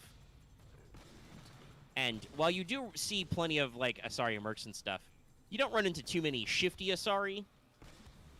Usually have people for that. To prevent their EXP from being super low, because they get a lot of starting shit, 9 starting wounds and strain. A little squishier than a human, but you get extra shit. Only 90 starting EXP. Gave them charm and no culture for starting skills. This is a thing where Genesis is really weird in that it seems like depending on what splat you're looking at, you can end up with a choice of 1 or literally 2 free career skills. And sometimes, I think I even saw some of them were like 4 free skill points. Oh, jeez, okay. Usually you started with way less EXP, but, like, they're very flexible. So for the most part, I went with everybody gets 2. It's just that if you're not a human, you only get 2 specific ones. And usually one of them is more, like, support-oriented, like a no or something else. Asari add automatic advantage to astrocartography and knowledge culture checks they make. Astrocartography being the generic version of the astrogation still from Star Wars, so basically your how to figure out where you are and where you're going in space, the skill. So that makes sense. Asari are unique in that they're the only race in the current version of the Mass Effect galaxy that are all have the potential to be biotic. So that's literally one of their special abilities called Biotic Potential. They always treat biotics as a career skill, so no matter what career you pick up as an Asari, you can buy points in biotics. You don't necessarily get them for free, but you can get them if you want to. And then I had to come up with a stat line for their weird nervous system abilities. So I based this on some stuff from a psychic race template, where basically, as an action, Asari can make a discipline check targeting a character they're engaged with. If they succeed, they can read their current thoughts and emotional state. They can discover other thoughts or memories with some advantage or triumph. They can also share in kind, because, you know, they have this weird touch telepathy thing they do sometimes by hooking up nervous systems. Like, in ME1, That was a bad idea, me. that one lady uploads the cipher into your brain or whatever, and Liara helps you sort through your visions a couple of times, that kind of stuff. It's normally an easy discipline check, but it becomes opposed with discipline if you're picking on an unwilling target. But, you know, just fun little psychic stuff. So Solarians were the first one I had trouble actually working with, because there's actually not a super lot described about them, like what they do and how their capabilities are. You know, they're down to 90 XP, like Asari are. They're 1 brawn. I gave them 3 agility and 3 intellect to kind of compensate for the fact they don't got a lot of special stuff. They are supposed to be pretty flexible and sneaky, and they're very brain. 10 brawn, 10 plus brawn, 10 plus willpower for starting wounds. So they do start with slightly less wounds and soak. So the -1 brawn is like a little bit of a kicker if you're going to be playing a game where presumably people will be shooting at you, but it works out. They start with 1 rank in no science and streetwise, because they're shifty. They got information. So this was one I'm just making an assumption on, but apparently a lot of people make this assumption. Solarians are called amphibians, so I just gave them the amphibious trait. They can breathe underwater without penalty and don't suffer movement penalties for traveling through water. I don't actually know if Solarians can breathe underwater, but they are called amphibian. So, that assumes part of their life cycle is aquatic. And then in the, like I said, the Secrets of the Crucible book, I found a literal fast metabolism ability, which is the other thing Solarians are known for.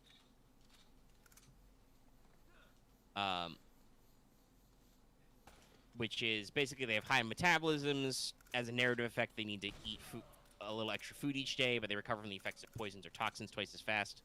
When resisting poisons or recovering from a critical injury, they add a boost die to resilience check. So even though you're probably not very strong, Solarians still have a little bit of extra resistance to like poisons or critical injuries they can add in there because they're fast. They're going so fast. Oh shit! They speak fast. Damn it! That guy was just staring at me. This is like a thing that actually like really surprised me. Like I said, reading up on Solarian lore, I'm like, wait, they're amphibians. Do they actually breathe underwater? I don't see this anywhere. Because I really like the Solarians. Morden does a really good job of like really getting you into their species and stuff as your token Solarian squad mate. I remember this bit being a little troublesome. We had to do this one over a couple of times. There's a lot of narrow choke points where guys just like to jump out at you. Yep, steal that gun. Steal that gun. Get shot in the spine. Cover! You're a pain! Now that I've been playing this, now I definitely see what you mean why I'm talking about the cover. By the way. Yeah, it's a little sticky. I assume they probably get better at that, you know. Oh yeah, I can assure it. Cover-based mechanics, you know, they don't come from nowhere. I think I talked about this in ME1 in ME1 you couldn't even vault over cover. That wasn't something they figured out until 2.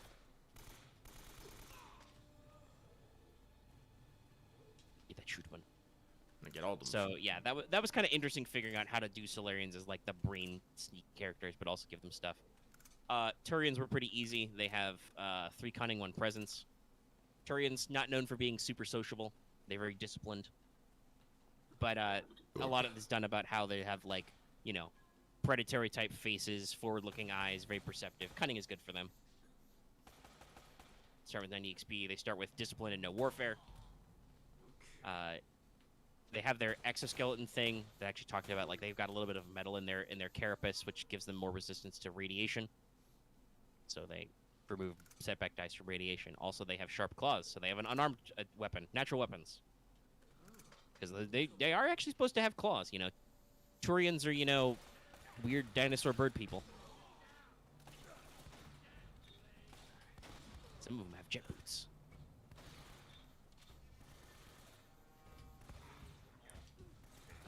So Damn it. Volus is next on my list, but I want to talk about Drell because Volus are weird. I had a little bit of struggle balancing out Drell, but I think I made it work. They have 2s in everything because it didn't feel right giving them a penalty in anything specific. Mm-hmm. They start with 1 less brawn and extra willpower because they do seem a little bit squishy. They only get 100 EXP. They start with ranks in coordination and perception at character creation. They can remove setback dice to skill checks because of arid conditions because they come from a desert planet naturally. I thought about giving them a penalty for being on humid planets because that's kind of their thing. Where like because they live on the Hanar homeworld now, which is really fucking wet. They have like complications, you know, things secretly dying and all that. But I decided to skip it, not go overly complex. That's just like a backdrop thing. On the other hand, Drell are actually supposed to be mildly poisonous. They secrete a very mild toxin from their skin, which was a fun ability to add. So when other characters engage with a Drell, you can spend a despair to give that from that other character's check to give them 1 wound. Just like they accidentally come in contact and they get a little tiny bit poisoned. I also made this, and it doesn't have any rules, but I made sure to write it down in special abilities. They do have eidetic memory, perfect recall. They can recall any prior experience they had. They just do it all the time. It's handy to note that that's like an actual rule. You can't actually be like, no, you don't remember. No, I fucking remember, dude. I'm a Drell. I'm a lizardman. State your name, age, and occupation. Lizardman, and lizardman. So Volus were weird. I talked about this before. Volus are fucking weird. Because they are from a ammonia-based biosphere on a high-gravity, high-pressure planet. Damn it. So if they were to come out of their suits in normal oxygen mix and more normal atmospheric pressure and mix, they would not be able to breathe, and their skin would actually rupture because their own body pressure would be too high. So we modeled this with they have 3 brawn, 1 agility. They are not agile. Those little weird mole men. They get the extra brawn because they have 8 wounds because they're still at 0. Because they are only like a meter tall. So, still 0. I think that works out for them. They're a little bit of a smaller target. They're a little squishy, but they'll get extra stuff. They like start with extra soak because of their brawn spread and things, and it'll work out for them. They're ammonia based, so they start play with one of their exosuits, and they treat oxygen environments as deadly atmospheres with a rating 8. They add 2 boost die to checks to resist crushing weight and atmospheric pressure.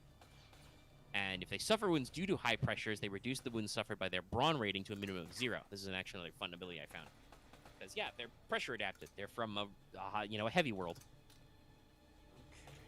And then lastly, a special feature I called Citadel Economics. Volus start the game with 500 credits worth of additional gear.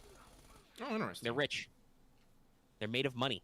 It makes sense. Like, Volus are not really good fighters, but all their classes in the multiplayer of ME3 were like part tech classes because that's the thing they do is they make really good gear. Elkos Combine, for instance, is a corporation that is Volus run. You may remember them for making some really sick guns in Mass Effect. Like, that's their thing. They make the tech. And in fact, their starting skills are mechanics and negotiation. I don't know if I mentioned that.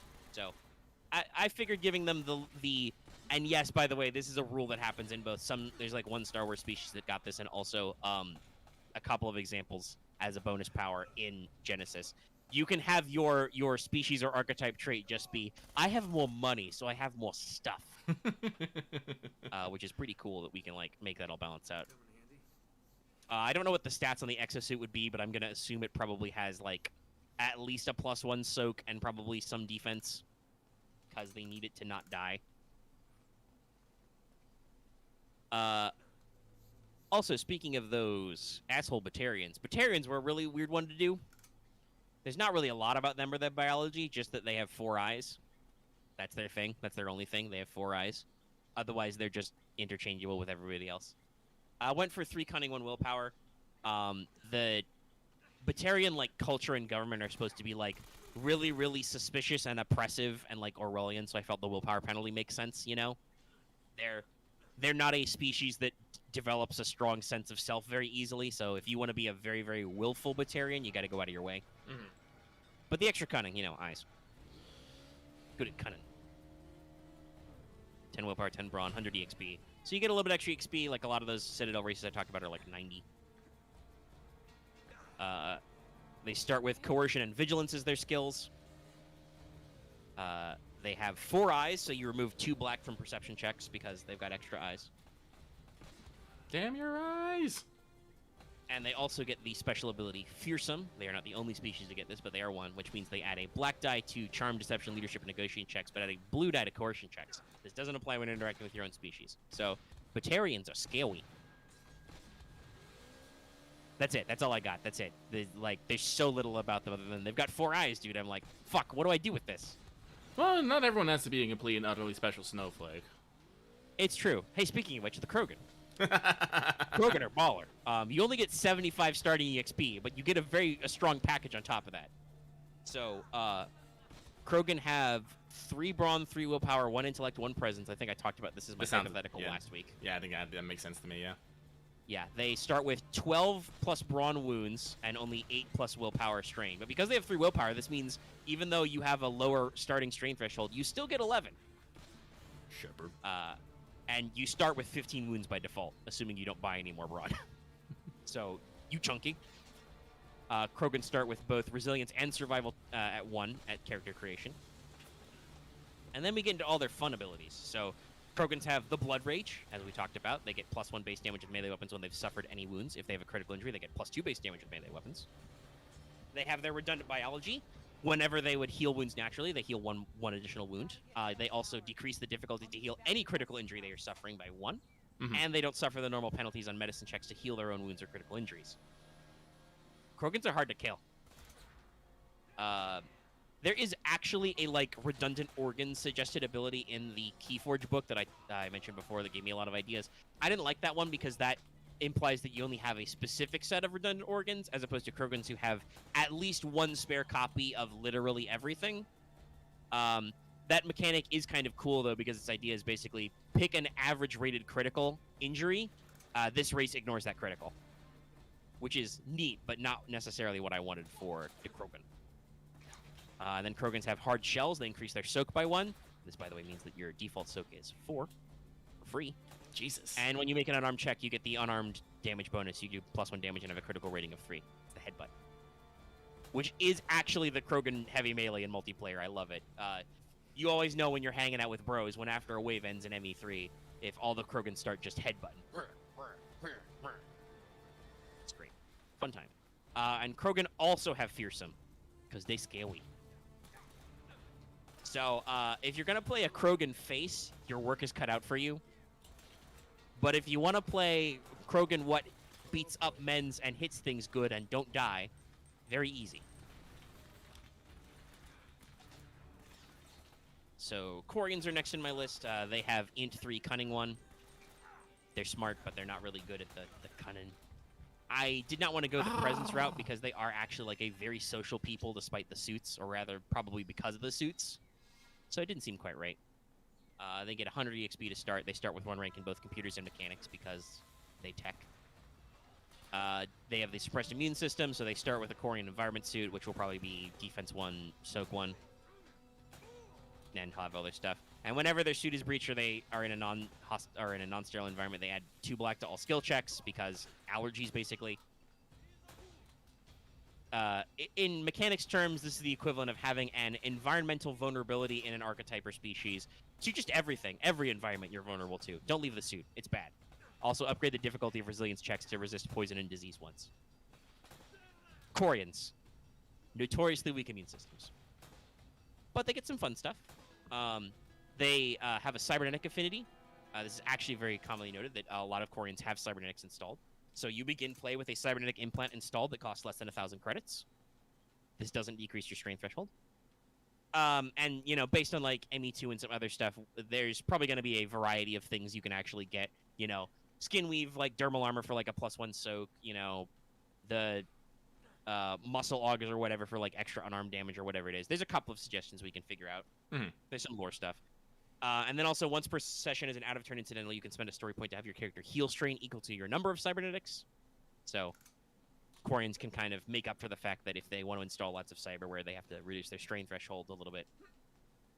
Also, Quarians can see a little bit into the ultraviolet end of the spectrum, so basically it gives them ultraviolet vision. They get a boost on perception and vigilance checks, but if their senses are overloaded, they can take a black die instead. You know, if they get blinded by a really bright UV light, just give them a little extra flair. And then my last one I've done is Geth. And yes, playable Geth are a thing. Thanks, Legion. And it's basically the stat line is just every robot/droid stat line. One's in everything, starting at 1010, but 175 EXP. You don't get starting skills, but you do get 2 extra career skills, so it's like getting 2 free skills. But they specialize. Being synthetic, Geth don't need to eat, sleep, or breathe, aren't affected by toxins and poisons, don't reduce their strain threshold for cybernetics. Since they're inorganic, you can't heal them with medicine check, but Metagel still works on them. I was going back and forth on this, but obviously, like with Legion, for instance, it does. Same with playable Geth and ME3. But also, Geth bases actually have medkits, so we can assume that Medgel actually can repair their weird synthetic systems. And in, like I said, the Keyforge setting, their painkiller equivalent also works on robots. Like, that's literally written that I believe it's called Heal X item, can work on them as well. So I'm like, okay, so you can still use Metagel, no need for a separate item. You can heal wounds and strain naturally, can be healed with mechanics, +1 soak. And then this, I'm really glad I looked at this. There is actually an ability in the robot stat line shown in Twilight Imperium called Networked Intelligence. Oh, neat. Which is perfect for the Geth. So what this does is a Geth automatically adds a success to all of their int and willpower-based checks for each friendly character of the same species, so each other Geth within medium range, to a maximum of 3 free successes. So yes, Geth get, mechanically, just like they are supposed to in lore, Geth get smarter and more individualized the more of them you have in one place. So clearly we need to play just the Geth-based squad. That would be pretty funny, yeah. Geth infiltrators. Well, do not infiltrate. Just hanging out, bumming around. Like I said, well, yeah, no, I'm not, I know what I'm sold on. Let's all be Geth. Like I said, I just love Legion. Yeah, Legion's great. Like I said, probably because they were playable, do need to go ahead and remember to add Vorcha. It's okay, Vorcha, slip your mind, everybody. They exist though, and they, like I said, they've got some weird biology shit we could work on. I can probably come up with a stat line for them. If I do Hanar and Elcor, it'll be way later. There are suggestions for because like I said, the Keyforge setting, Book Secrets of the Crucible, literally has random tables to roll up a new species. So they've got all kinds of shit. I'm sure I can find the rules for what to do if your species only has tentacles or doesn't have hands. But that's a thing for future Omega to figure out. There's a lot of stuff to go on, and like I said, I don't think I'm gonna go whole hog on this yet. It exists. I'll get there, but it can be after I completely wrap up on Jinsekai stuff. Yeah. Which I can use to transition to, over the past couple of weeks, I have actually finished filling out the Jin section. Yay. It was shorter for once, thank God. I talked about kind of the high-level stuff in history before. It was pretty easy to get out of the way. And so I wrapped it up earlier this week by just sketching down, a couple of example locations for yet more background fluff. Talking about the various cities and settlements you might find in their home country. Talking about more of kind of their internal politics and stuff.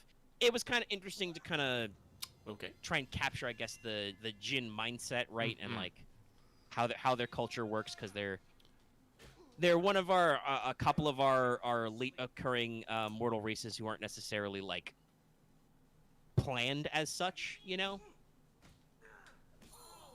they came about because of other stuff that happened in the setting. So the way I kind of worked it out is, thinking about what they do is, so Jinn are pretty prideful, obviously. That's kind of the source of why they're now a mortal race, because they used to be really, really prideful spirits. So they understand living mortal lives and all that, but like, yeah, okay, so being a spirit means you see things in different perspective. They're tied to the terrain and elemental energies, so their personalities aren't perfect, and they have their own opinions on things and kind of weird perspective because they're truly timeless. But also, we understand spirits better than most mortals, so we're just the best of both worlds, guys. We're just the coolest, don't you think? Yeah, we're rad. That's kind of the central of their thing. Very prideful, very, we know best kind of a stuff. I talk about this like talking about their technology. Jinn aren't necessarily any less or more advanced than other races or cultures on Saphira, but they definitely have an opinion of like, well, if we didn't come up with it, it's not important. Unless they can like replicate a technique or technology easily, then they're like, oh, anybody can do it. That doesn't matter. Anybody could do that. But if they can't figure it out, they're like, clearly we don't need it. That's not important. Skip it. So that's kind of how this worked out. They're weirdly democratic. They literally elect a president every so many years out of their body. I kind of worked out like why they have such, because they're. I made them originally to explain, having like a 3 presence race and having another species who were higher on primal. Oh, and actually, that reminds me. I don't think I talked about that. I did actually do a rule fix while doing this. People can stop me if I mentioned this last week, but I swapped what their 1 stat was in. Oh.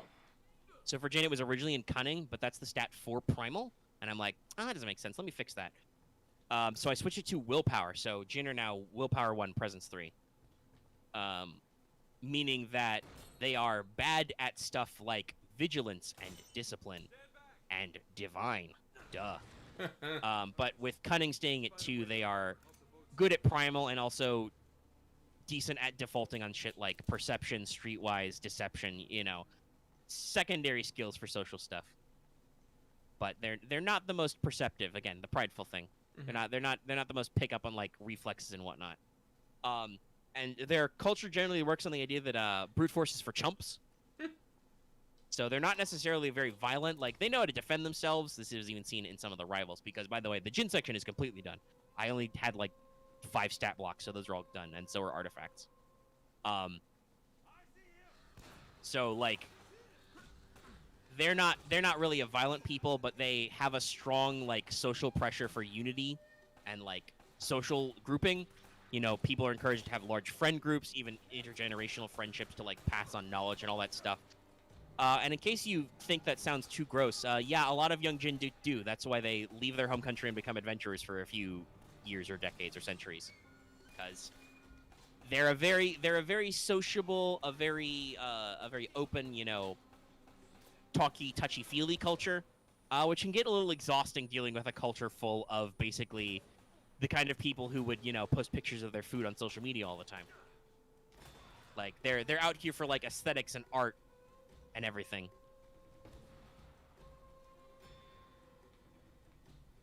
And it's rough sometimes. So people leave, and these exiles or pilgrims, they're usually welcomed back unless they've broken some kind of rule, but people get out there. Jinn have a pretty simple naming system, They occasionally use patronymics to like let you know who specifically from descended from whom, but they don't really care that much. They go by like a true name system, and then they have a face name. So they have a hidden name that's secret because it's important, because spirits and stuff. And then they have their face names, which can, be various fun, like, elementally sounding things. An example character name is Blaze Ibn Gusto. Blaze, son of Gusto. Gusto is a great word, by the way, because it sounds like a gust of wind, but is also a statement on the virtue, having gusto.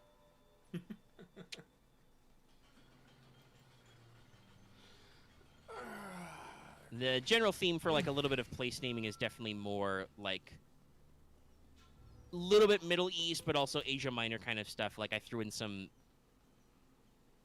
Greek influences as well on top of a couple of, like, Arabic or Turkish influences for names. They have an interesting relationship with the Scions and Divine Magic, in case you couldn't guess. So, they're coolest with Aqua and Verna, because at some level they're still like, those guys are just us but huge spiritually. Also, I don't know, Verna could probably be like as tall as a mountain if she wanted, and Aqua is like the entire oceans. Gods are weird. Anyway, I'm into it. so they're like, they give them the most respect because that's kind of part of their relationship with spirits anyway. They perform like kind of like a spirit worship kind of a thing, but it's not like replacing the gods. It's like how, dwarfs have like an ancestor worship thing going on. Humans have their relationships to the saints and the lesser scions kind of a thing. They have interesting relationships. Like the Jinn are also pretty keen on Pabil, Warden of the Desert. Because they live in their country that's protected by magics and hidden and stuff. And they have some interesting opinions of like other people. Their relationship with Minim is fun because they're just like, okay, so we were culturally inspired by all that, expression and writing and poetry and dance and stuff. But also, I don't know, she's kind of crazy now, so we don't need to be cool, Like, it's even noted later when talking about their politics. Jinn are one of the few races who are not openly part of the Alliance. Their official stance on the war between the Forces of Darkness and the Alliance of Free Races is just like, this is just some internal scion conflict, guys. This isn't about the fate of the world. We got no horse in this race. It's fine. It's fine. Don't bother us, okay? Call it when you got a real crisis. Jeez. Man, these guys are cheeky as fuck. Yeah. Oh, no. I hope that in the writing we definitely let out that they're... that 3 presence is definitely due to them being a sassy species. So, yeah. Now, obviously, like, there's a little bit of, like, interior back and forth. I talk about this in some of the closing paragraphs, right? Like, there are a lot of retired adventurers who go back to their homeland in Jinnistan, and so they form basically, like, an underground network of the Adventurers Guild. So if you actually need to get any adventuring done, you can know a guy who knows a guy and get some work done. But they don't officially get back in there. And in fact, as a general plot hook thing, it's even pointed out that, like, technically the Adventurers Guild has, like, the entire nation of the Jinn on watch, because they did kind of try and conquer all of creation before, and they do come across as very neutral on this whole Forces of Darkness thing. So, they're basically out there keeping eyes in case they go bad, which could be an interesting campaign hook if you wanted to play it that way.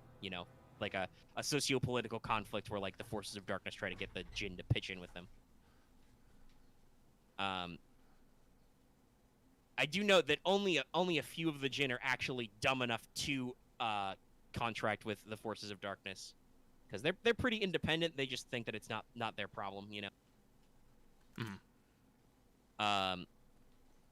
But spiritually they're very respectful to Dio, Scion of the Dead, because they're mortal now, so they gotta die. So, like, basically they give a lot of respect to priests of Dio and the priesthood, because they hope that when they get to the other side, their hospitality will be paid in kind, basically. So that's probably the only scion they really, really respect. Like, obviously they have their own reasons why they look up to, like, Verna and Aqua, and they have I noticed they have kind of a weird respectful relation, like, but almost adversarial relationship with, like, Heraklion and Mare, because of their relationship in the War of the Spirits. They beat them up. Heraklion especially definitely beat them up. That's kind of her thing. Could have swore. So they kind of have some interesting thoughts. They're like, okay, we respect your strength and stuff and all that, but also, please don't ever come here again. Stay away. Go home. I don't want to deal with it. So, because their divine magic is so limited, they have priesthoods, but they form, like, secretive cabals and mystery cults. Instead, shamans and primal casters are pretty commonly your priest equivalent. If you need to call up a guy to do some basic bitch magic to, like, cure a disease or unbreak your bones or get rid of a horrifying evil spirit or a mob that's really annoying you, you call a shaman, not a priest, because you don't know if you're going to be able to find a priest in Jinnistan. Talk a little bit magic, because they love creativity, and they've got that great presence score. Jinn are also pretty good at verse magic, at bardic magic. A lot of Jinn who go out to become adventurers explicitly go on to study to become bards and troubadours. I came up with a funny philosophical concept for them as well. Oh. I called it Psionism. Founded by the prophetess Hypatia. There's a cool proper name for you. Basically, it's kind of like a mix of spirituality and philosophy, like you see out of some branch religions, where basically this lady Hypatia's thought was, hey, we used to be spirits. What if through like meditation and spiritual cleanliness and like enhancing yourself, we can transcend our mortal forms and become spirits again? And even then, aren't scions just like big spirits? So what if we just kept our focus as spirits? We could, reincarnate up again and we could become lesser scion. There's no proof that any of her theories work, but it's a popular philosophy because it gives them kind of like not quite new age, but a little new agey inspired, like a self-improvement, self-help kind of philosophy. Yeah. Virtues of like meditation, charity, self-control, etc., which is something they're kind of bad at because of that low willpower. So, makes sense. And if it's true, who knows? Hypatia herself allegedly disappeared in a column of blue flames. So, did she transcend or did she just explode? Who knows? You decide. Talk a little bit kind of like what their favorite crafts are. They're really good at glasswork, architecture, ceramics. Metalworking is something they're interested in, but not the best at. Currently, they're trying to solve the concept of Damascene steel. Water steel's cool. Kind of goes some back and forth. I didn't really know where to go with like super deep descriptions of their food, but I did mention that they like the culinary arts too. They're very experimental with food because food was like a new thing when they started their culture, and they did discover a lot of the spices that are now traded on the spice road. Because when you've suddenly been put into mortal form and you have no concept of food, you're like, hey, does this taste good? Fuck no. This does taste good though. Sprinkle a little bit of this on the meat. Works out. So they're a little adventurous, kind of all over the place. Fuck your kneecap. And then I did adversaries, which was super fucking easy. There's 4 rivalry stats, 1 for each of the elemental kin. You can get an Earthkin craftsman who can build stuff. Firekin sword dancer could be a helpful ally or just be an actual boss fight. There's a Waterkin healer, good healer stats. Windkin merchants, normal stuff. And then just a high-level spirit, primal caster. And then I did artifacts, which was also pretty simple. I think I did end up with a decent number. What is it? Is there a magic lamp? Yes, there's a genie lamp. All right, cool. Gotta have the classics. It's a focus item for primal casting. Ah! Oh, that was close. It's an Arabian-style oil lamp. When you light it, it's filled with sacred oils. It burns with a blue-white flame, which guides spirits to the user, so you can cast primal spells easier.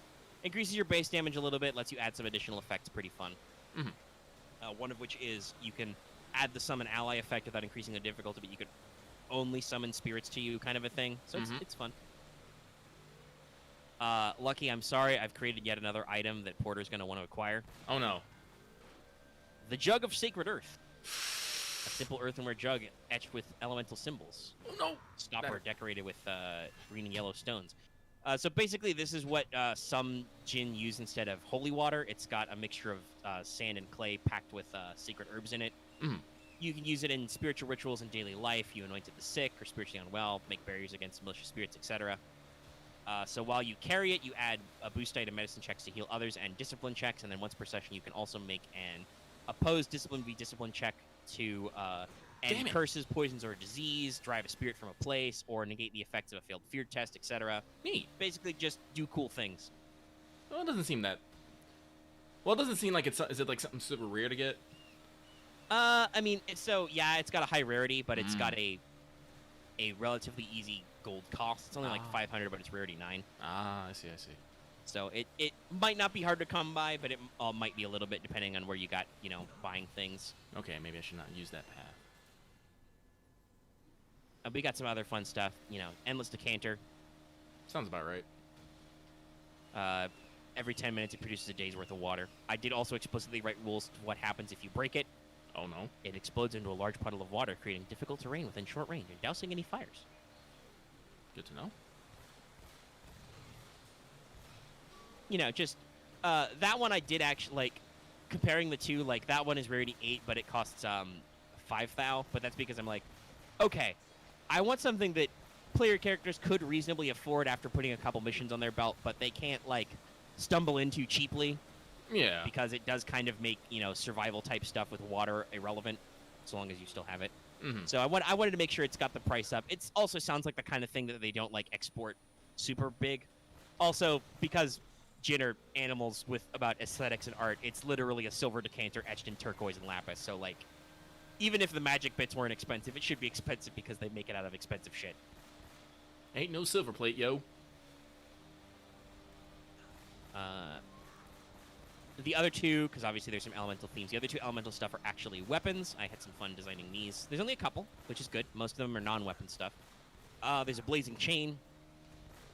It's a piece of gilded chain which glows because it's got a fire spirit in it, and it's got a little brazier on the end, meteor hammer style. Mm-hmm. So you can do it in like a fire dance or weapon dance kind of a thing. Point. Gives you some fun stuff. It's got burn 3 and snare 3, guided 3. I just love giving melee weapons guided. I've realized it's so funny. It does have a literal awakened spirit in it, so it makes sense that the chain sometimes works on its own. It's reinforced, but is unwieldy 3. You have to be agile to use this freaky fire chain. You get to add 2 blue dice to any charm checks to perform a dance while doing the blazing chain, but it is also literally hot to the touch, so if you roll a despair or 3 threat, you might inflict a wound on yourself. Watch out. It toasty. And the other one I had fun with was the War Fan of Wind. So in anime sometimes where like characters have those real weird giant fans they hit people with or shoot wind out of, it's that, basically. Yeah. It's a melee heavy weapon. It's got like a crit 6 because it's supposed to be non-lethal. It's plus 4 damage, concussive 1, disorient 3, knockdown stun damage. It's basically what their like elite guards use to like suppress violence. If you're causing trouble, they just knock your ass over with a fan and arrest you. They don't beat you up or anything. But a fun little theme weapon and actually interesting to like give people some like hypothetically non-lethal options. Maybe you want to be like a monk or something who's not about killing people. Here, have a war fan. The rest of the items, let's see. There's a Ring of Sealing, which is just the stat line for the Seal of Solomon from the Myth setting and the Expanded Player's Guide, but fluffed. When you wear the wing, you can perceive and speak to spirits, even if they're normally hidden. Basically, the idea is that the ring has a mere symbol on it. He used it as the focus to actually bind the Jinn into their physical forms. It also has the power to, you can speak a command and then stamp it with the seal, and it forms a directive to a spiritual entity at extreme range. They have to make a formidable discipline check or be compelled to do exactly what the command says once per session. So, you run into a demon, you have this ring, which is priceless rarity 10, but you could conceivably find it. Conceivably. You can be like, demon, go away. Stamp it, make the seal, it fails the check. The demon's like, okay, I'll go away, I'll go somewhere else now, bye. Bye. So it's your exact wording.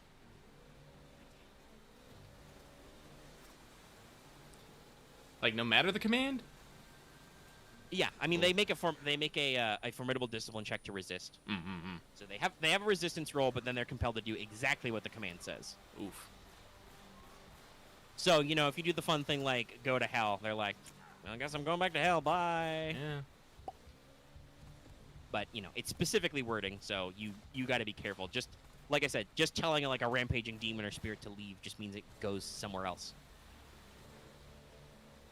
I had a fun one with soap sand. So an elemental salt found in dried springs and volcanic sands in the eastern desert has a sickly smell and a coarse texture.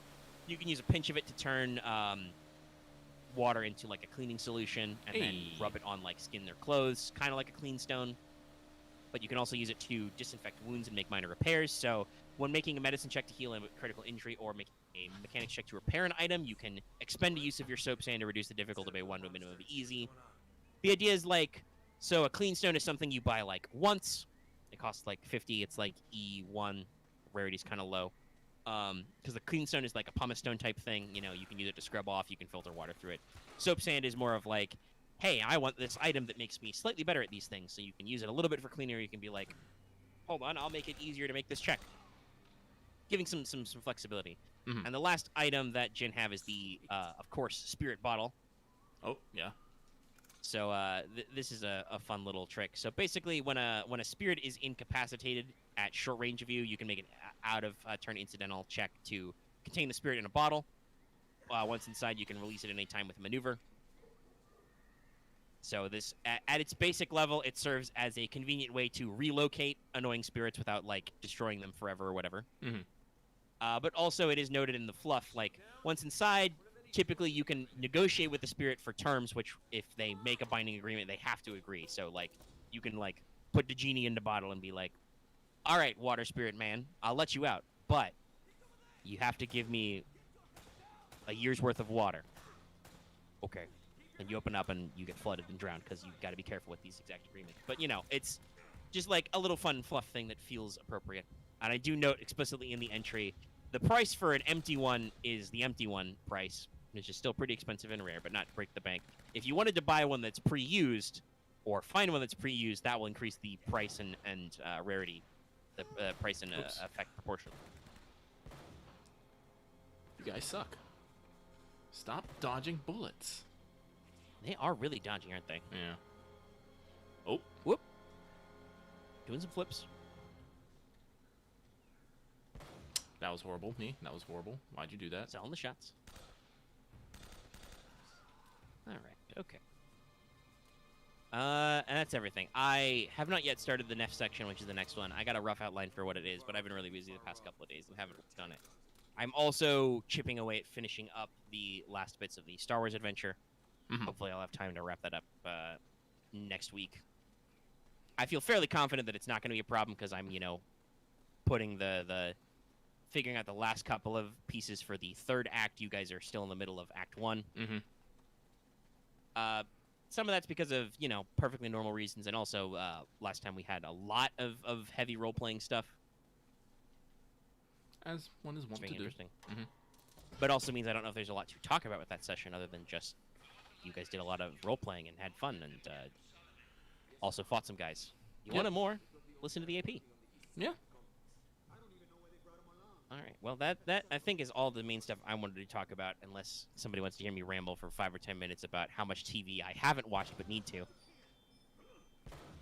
Well, there is something I guess I kind of wanted to ask about because I wanted to do something. Oh, wait, nope. I was not dodging. I was thinking about stuff. Circle of dodge. Yeah.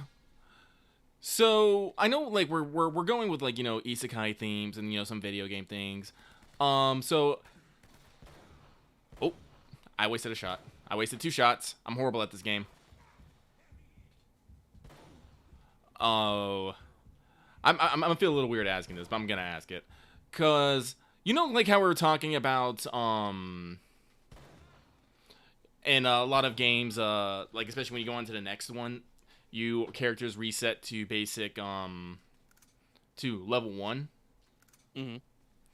So, like, the thing that, like, I've been wanting to do with Porter is I want Porter to be, you know, a little experienced wandering around because he's been someone that was reincarnated in. And, you know, I have been talking about, you know, things he might have done. But then I was, like, thinking about it. It's like, ugh, I'm not entirely sure. Oh, it's this part. Like, if like what I have wanted like Porter to do and whatnot like reflects necessarily oops, there was explosion. Reflects his character.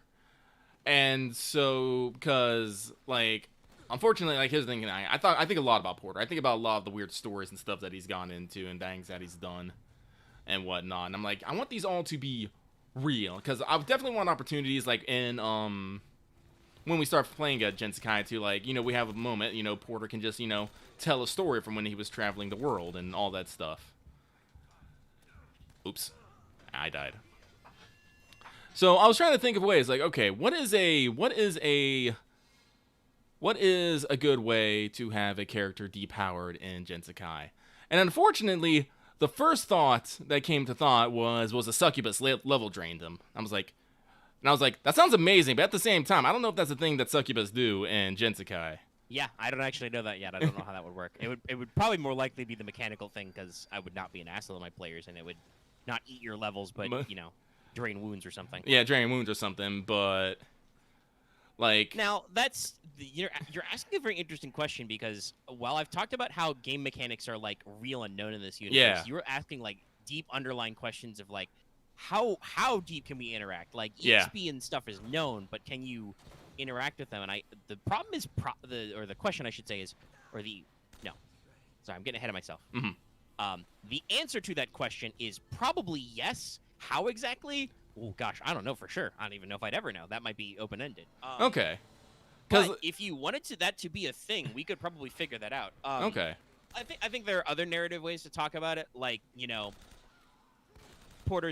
Porter has just been traveling and hasn't necessarily been like punching people during that time, or otherwise, however you earn EXP for developing your skills, overcoming challenges and whatnot.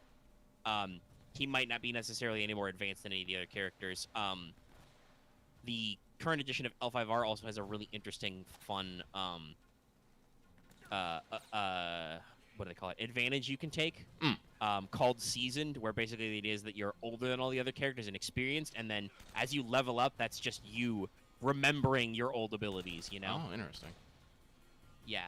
I don't know if that literally works with the way I've set up the mechanics as, like, part of, like, spending or gaining EXP. And I should probably figure out and maybe think about addressing that a little bit with, like, talking to the players about stuff. Which is what a lot of the current writing phase is just expanding the world and concepts to players so they can roleplay their characters better. And the next bit will be talking about enemies and stuff, so I and other people can know what kind of challenges players can face. But, like, I probably should think about, like, how literal and how conscious is spending EXP.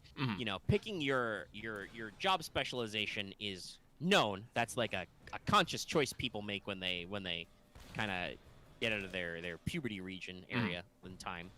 They're like, hey, I'm 15. I'm gonna be I've fully kicked off being an adult kind of. I'm gonna be a berserker. But Jimmy, your strength stat is awful. Gonna be a berserker. Fuck you. Fuck you. Rah! Oh shit, he figured out how to go berserk. He's done it. A mysterious bearded stranger with an axe shows up and be like, laddie, you're a berserker now. You did it just then. Really? Neat. Cool. That's how it works. Let's go adventures. So, like, is it like kind of like how Konosuba portrays it, where, like, after they do quests and stuff, Kazuma just looks at his character sheet and, touches the buttons and fiddles with stuff. That would be a very, very meta way to handle literally spending your character EXP. You could literally debate in character about spending your... But I also don't know if all players are going to want to be that meta all the time, so I might have to write a section somewhere. I do have a planned GM section. It's called Secrets. It'll involve different options for plot hooks and things that players don't necessarily need to read, and probably talk about this kind of stuff maybe a little bit more. It'd be a thing to figure out. Like, it could be that, maybe Porter was probably not a super high level, but a decently high leveled adventurer who maybe he was part of some horrible arcane accident that slurped up all his EXP. And now you're back at level 1. You gotta go back on the adventure and grind. Or like we said, it could just be as simple as like, Porter was going through his life minding his nose business, and then the adventure business got too tough. He got booped on the head. Somebody stole all his shit, and he's just like, well, I'm a basic adventurer again, I guess. And we would probably lock that down a little bit more as we got closer to actually play testing. But it's an interesting question, and it's one I had kind of thought about, but did not specifically think about until you asked it just now. Yep. Well, this is why I wanted to bring it up, because I didn't just want to say, like, session 0 is like, yeah, no, Porter accidentally bumped uglies with Succubus, and he lost all his XP. So while he's a lot more worldly and stuff, he's still, just a basic bitch adventurer. I was like, no, I should probably hammer this out with nuts. Because another thing I wanted to do is I wanted to make that another reason for his travel, because I'm pretty sure that fucking Succubi are part of the Forces of Darkness. Sounds about right. Yeah. And so I'm pretty sure, Signs would not, look kindly upon him, doing that. So he might have to go, regain some favor. Elena, where are you? I can't do this. I accidentally fell down, and I think Elena is... Do you need to blow up that wall back there? Do I need to blow up that wall? Oh, that's right, I do. Yeah, I forgot. the wall thing you need to blow up to let her out. I did. That's why I was. Elena will totally never know that I tried like several times to do this by myself. It's perfect. It's very appropriate. But so because that was another one of those things that, you know, I always tried, like, I try to wonder about. It's like, why am I adventuring right now? Like, in this, like, you know, I have like my greater goals, but in the immediate, when I first start out, like, what do I want? What am I trying to do? So that was the thing I've been looking at. And of course, Lucky just being eternally horny on main, I'm like, a succubus was involved. Perfect. Well, I mean, that's a pretty typical, like, that is actually what they do in, like, classic D&D stuff. Mm-hmm. But yeah, okay, so it's something we can mull over. I'll probably bring it up in the Secret Tabletop Cabal. Because apparently there have been other people who's been getting interested in Jinsekai. We actually talked about this a little bit earlier as we... Ooh, it's the sniper rifle time. Someone is interested in playing and wanted to know if they could get in. But like, again, I do like to point this out. Oh, I am horrible at this. We're probably not gonna start the Jinsekai. I missed again. Start Jinsekai for like several months. Probably not, like, I don't know. Yeah, like, as much as I have occasionally tried to, like, you know, cruise control Star Wars, and even, like, I think I talked about last week where I was writing a section, I'm like, do I need to put more in this segment? No, don't be an idiot. You have, like, multiple encounter things for them to do. It's fine, you know? Mm-hmm. So, even if I try and, like, perfect my streamlining process of knowing what exactly, how this group handles things, since obviously, you know, this is my first game I've run for our current group, is the Star Wars one. Mm-hmm. You know, you and Martha played in a lot of games I've run, but it's the first time we've had this exact foursome in there, so as players. So, you know, it's figured everybody out and then what the pace of everybody consuming the content is. Mm-hmm. So it will still be a while, even if I do actually, like, remember to check myself and be like, is this enough, you know, content for them to work through? Yes. But that still means it's, you know, enough content for you guys to work through. Oh. And we got cut off a little early because it was the 4th of July last week, so we had a player who had to go for stuff and things In life. I like how well, actually, I don't know. There are a lot of contextual. Ooh, ow. Sorry, I just got a sudden throb in my arm. Get a little tense sitting here. Arm. I missed. You're not the boss of me, left arm. Quiet, lefty. But what I was gonna say, it was very nice that it might have actually been context sensitive, but it was funny how when you died just then, Nate like reached out at the last minute like he was trying to grab that cover that you just didn't quite make it to. Yeah, no. Like I said, they might have been, but like no, they have a lot of little animations. Like basically every time you get into cover, like you'll get into like a little bit of a different pose. Almost every time. A lot of mocap work was done on this, and it shows, and in a good way. Mocap very important. Damn it! I missed. It clicks. Oh look, there's another gun. Perfect. Die. The sniper rifle's not really great in this game. No. It's important for very specific things, but it's not the best for just casual use. But all right, on that note, unless Lucky has some more Jinsekai questions to bring up, I want to give you, since I've talked for like 2 hours, the opportunity to talk about some stuff you want to talk about. Oh hi. Before I get too sleepy and we have to go. Don't shoot.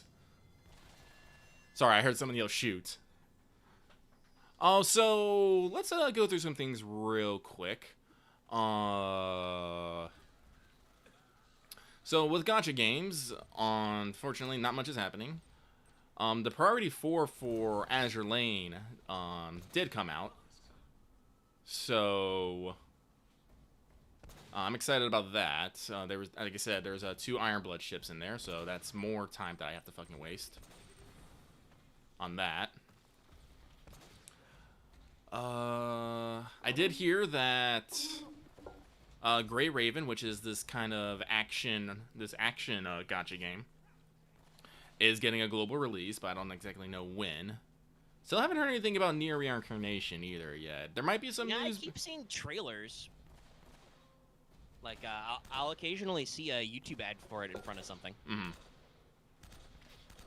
But not. Oh, there we go. I have exceeded your enemies. I have returned to my rightful place. Yes, excellent. This is good. I have been avenged. But other than that, not. Hey, 250 headshots. Go me. But not much on that front. Like I said, thankfully only playing only a couple gacha games on the side keeps me from getting overwhelmed. But it doesn't mean I am missing out on a lot of stuff. I know we still have a very robust Arc Knights and Genshin Impact community on our Discord, and Action Tinaman. There's actually quite a few players of that. Also, while it's no shocker, we do have a Yu-Gi-Oh community, but technically the current mobile game Duel Links is gacha styled. You spend currency to open packs to get trading cards. Gee, what a concept! I feel like because I have been bringing back Yu-Gi-Oh into the community, I think we've gotten a lot more people thinking about it. And I know some people have occasionally been trying out Duel Links. I haven't looked at it myself, but I could, I suppose. I just don't know if I have the time. You know, so I'm gonna keep holding out. Yep, you did. So that's fun. Let's see here. Guess talk a little bit about anime. Like I said, we're in the first core. Not necessarily got anything. Oops, I'm gonna die.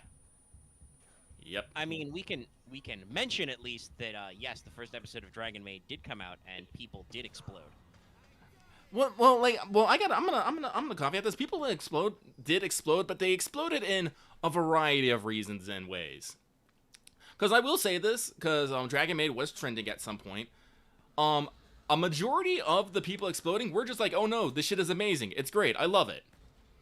Well, yeah, it does. I haven't seen it yet. Haven't had time to catch up on anything. Like I said, I got such a backlog of TV I need to work on. You know, there was like I saw some screenshots from the first episode and stuff, and it seemed like no, they're starting strong with like animation and shit. There's like another subset, just being like thanking KyoAni for staying like through these tough times and getting through all this. And then there's the subset that makes me keck a lot because it's the subset that was entirely unprepared for the new character, Iriru or Iriru, depending on where your hands. Which is well, to put it succinctly, is an opie lolly. Just a small girl with, like, G-cup fucking breast. It's a little ridiculous. They're very ludicrous. It's very funny. It's hilarious. Also, I think I saw a screenshot, which I assume was real, of her, like, shooting meteor laser beams out of them when she was, like, 20 feet tall once. I don't know. That happens? I don't know. Somebody could have made that up. I'll believe it. I'll believe anything out of Maid Dragon, to be honest. Yeah. TBA. But, like, nah, it's great. That's hilarious. Yeah, no, but so there was a lot of people who are outraged by it, but like, oh my god, this small child has such big tits. And for me, like, I felt partially vindicated because I knew this was going to happen as soon as fucking Season 2 was announced. Because, like I said, I love Kyokyo. I love his non-H works, and I love his H works. All of them involve giant titties on all sorts. It's just his thing. He loves tits. And just to remind you about how a non-issue this is, like, in Japan, I would like to remind everybody once again, there is a literal Yu-Gi-Oh! Archetype, a series of cards called Dragon Maids, which are explicitly inspired by the manga/anime, which got the approval of the original Dragon Maid artist. Like, he's seen the cards and it's like, that's cool. It's like, nice. And, okay, I'm not stuck in I was not stuck in the pillar. Okay, thank God. I was a little concerned there for a second. But you definitely phased in the pillar for a second. yeah. It's like, oh no. Latent mutant powers activated. You got out. See this now you're in the. You managed to get far enough in the game in your speed modes. The part of that is you're skipping all the cutscenes. Is that like you're to the parts where the game starts to like being like, oh, we're gonna be hard now. Where they're like, We'll throw grenade mans and sniper mans at you. What are you gonna do? I'm gonna shoot him I in the don't know, fucking... die a couple times and then figure it out. Yeah. And, like I said, there was definitely a subset of people who are like, oh my god, this fucking Opie Lolly Dragon. But then there was just a group who was just mocking them. It was like, yeah, what did you expect? Do you know this man? Well, and I mean, also, I've seen some good ones on the internet, some good comebacks. I think I even tweeted one where it's just like, yeah, it's somebody. I saw a tweet by somebody. Twitter users can suspend their disbelief that dragons exist and turn into little human women, but will draw the line at G Cup. Like, I mean, okay, all right. I'm not an expert in the psychology, though I do know that if you want to put it that way, crime causation is all over the place. There can be many sources of perceived, prejudice, violence, whatever, against people. I saw some people be like, this contributes to, like, sexualization and assault against Asian women. I'm like, I don't know about that. It's a dragon. She's got, like, red hair and is very short. But also, yeah, like, just the fact that people get really up in arms about explicitly fantastical character designs is very dumb. Like, yes, she takes the form of a human who's, like, 4 foot something with G-cup tits. Madonna triple G-cup death boobs or whatever. But, also she's a fucking dragon who, like, shoots fire lasers. Like, yeah, it's not supposed to be realistic. It doesn't make fucking sense. No, like... Have you watched this series? Hey, guys! I have a shotgun. Like, yeah, like, for instance, like, yeah, Kana chooses to be a small, like, human child-sized, girl. But also she can, like, eat a whole-ass crab. That was a cutaway gag in the first season where she just, they're on the beach and she's like, no, crab. Eat the crab. My crab. Which is not... Normal small human girls can't eat raw crabs like that. It's fantasy. It's like, you guys don't complain about elves with pointed ears or anything like that. Like, it's just because it involves tits that you suddenly have a problem, which is always annoying to me. Like, Yeah. you don't actually give a fuck about anything other than the fact that they're tits, which, to be fair, is same for a lot of people. But cutting both ways. But, like, it's just the arguments that people try to put in context are just like, whatever. Nah. I'll catch the show some. No, it's good. It's gonna get good. Because this is like, I was talking about this, I think it was like either last week or the week before last, of Kukyo does this great juxtaposition between, lewd comedy and deep philosophical thoughts. And this is something like that is like touched on immediately in the first episode of Dragon Maid, of basically Uraru is basically at some point talking to Kobayashi about, like, how can you live with, like, a dragon? Aren't you afraid? Like, how do you understand each other? And Kobayashi just gives this great speech about, yeah, no, there's bad shit in the world that happens between, but that's not the only thing.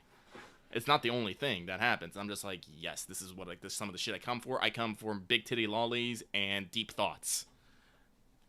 And, like...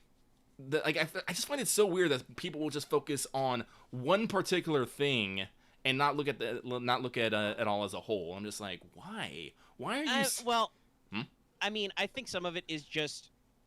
Listen, I actually appreciate Twitter, right? I think it's an interesting tool for, like, spreading small bits of news and quick thoughts. The problem is that out of the great wars of the social media, Twitter is one of the winners and survivors. Which, when people use it as kind of their only source, has problems because Twitter is implicitly meant to be short thoughts that are complete. And guys, a lot of stuff can't be boiled down to 280 characters or whatever, and a couple of image posts. So some people really do take tweets as, like, the end all be all of discourse, and you shouldn't. You should not be trying to boil down your thoughts to fit in only a couple of tweets and a couple of images. And you should not expect people to think in these ways, but some people do. They see a screen cap, they're like, I'm offended by the fact that this character who is short also has huge boobs. By the way, it's so hilarious how context sets everything. Fate never gets problems for this, even though we've discussed this before. Nero is canonically like 4'10" or something, and also has huge tits. Like, she's incredibly short, and nobody notices at all. I think it's partly in because in Kyoko's like Iruru has a very childlike face. Yeah, but so does everybody. We talked about this before. In his style, a lot of his art is very like loose and smooth. Like Mhm. it's not super detail oriented unless he feels like it needs to be. Mhm. So like, yeah, everybody has very simplified, smooth features most of the time. But yeah, you're like I said, that's the context though. The art style is like, this is a short, very simply drawn chick with very simply drawn big boobs. Does that mean something? I don't fucking know. But yeah, it's just that kind of context plus the like oversimplification of the discourse. I think leads to people being more butthurt about stuff than they would be naturally, and probably appearing more butthurt than they are in reality. Because when you have simpler thoughts, you boil them down differently. You know. Mhm. Like I think a lot of people on the internet like over exaggerate their emotions and ramp up the level of their invective because they're trying to make shorter, more concise impacts on stuff. Hell, we do that. We talked about that yesterday. We had an interesting sub conversation about a mailbag question where I responded with "fuck you," and you were like, "Wow, that seems a little harsh," and I'm like, "Really? Is it?" Mhm. I don't know. I guess I do kind of casually just throw out the friendly fuck yous among a lot of people, but Mhm. that is the kind of thing I'm talking about, right? Like we live in an era where we we simplify and hype up things to make our communication clearer. Especially because we do a lot of text communicating, which loses all this beautiful body language shit. Mhm. Like you can listen to me right now, and you can tell the difference between like a harsh like "fuck you" and a friendly "fuck you." I said that with like a weird northeastern accent for a second there, but when you're typing on Twitter, you can't. No. And unfortunately, we do still live in a society. Drink. Oh, no. But we do live in one where Lucky and I have lamented this before. Irony is fucking lost and destroyed. You know, like people will absolutely ironically say shit just for the lulz or because they think it's what people do and not because they necessarily agree with or believe in things. Like you can get so many trolly shitposty people out there and just who are like, is this my opinion? Is this not my opinion? I don't fucking know. You can't tell on Twitter.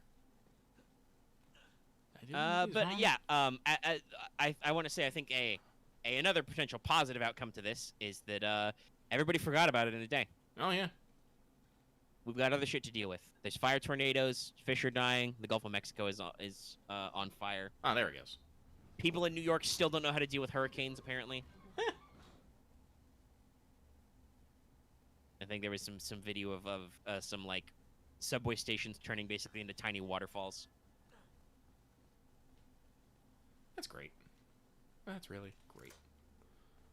Hell, I want to say this way. I don't necessarily agree with things that Bernie Sanders says, but he had a great tweet talking about climate change the other day that I retweeted. Like, people have told me that it's too expensive to combat climate change. I ask them, what's the alternative? Because shit's getting really weird right now, guys. Shit's a little fucked up. Maybe we should be thinking about these things, because eventually it won't be cheaper if it becomes a problem to fix it. Mm-hmm. But all right, let's see. How long have we been going? Where are we going? I still got a little bit about to talk about anime. Yeah. Go ahead, roll it out there. I'll admit, I'm running out of steam, but again, that could just be because I got up early. Oh, did all my guns disappear? Oh no, here they are. Sometimes they disappear, sometimes they don't. Yeah. But the second season of Destruction Flag Otome has begun. I watched the first episode. It's great. I was laughing at like midnight, disturbing everyone. Did not care. So no, I'm not necessarily gonna necessarily go on about it, but I will give it my stamp of approval right now, and suggest that everyone go watch it. Yeah. We have quite a few isekai happening this core. I've looked into a couple of them. One I was cautiously hyped about, basically Tsukimichi Moonlit Fantasy, which personally, while I think it's good as a light novel, I find it kind of weird for a anime as an anime pick, because while it starts off very atypical, isekai stuff, it gets a little weird going. it becomes less about the characters and more about an organization, and like the scale gets more and more gets bigger and bigger in scale until while you're still running around with the main character, their actions are on the level of moving countries and nations and wars and stuff. I'm just like, I don't know if like this is necessarily the best kind of thing. Like, I don't know if like how well one can translate that in into anime, but we will see. It's also weird because the main character also goes through I guess I'll call it a severe personality shift. Mm. Which is it a like internal, external? Like is it just the author decided to write the character different, or is there like a character arc that explains it? No, I honestly I would want to say there's a reason for it, but I really honestly don't. Like I don't want to get into it, but basically, the character basically almost becomes emotional. Like he starts off like a very typical like a wisecracking joke making dude. He like makes lots of references to like other things. It's like very comedic, but then he slowly just becomes kind of this emotionally dead. I will kill someone without and think I was literally taking out the trash. I'm like, and there's not really ever like a reason ever explained for it. It just kind of happens. He just literally turns into a monster. I'm just all like, huh. And it probably kind of fits the tone of like expanding to higher levels. Yeah, because like I said, not to give too much spoiler, but basically the guy was what? Oh, there it goes. The guy was basically coerced into doing this because there was agreements with gods and whatnot, and the goddess was a bitch, threw him at the edge of the world, made it so he can only like talk to monsters and stuff, and so he came up. That's a very common theme. I wonder what's going on in Japan that this keeps coming up in isekai. But so basically he can only basically befriend monsters, and humans kind of treat him like trash, and he's kind of like that, so he gets like very mistrustful of humans like real quick, and then I mean, so it kind of makes sense. It just feels like maybe there's not like a good inciting incident. It just kind of just happens, or he gets all jaded and shit. No, well, actually, if I think about it, I think I can point out like one incident, but it's like one incident, and he's just like, all right, I am now Murder Machine.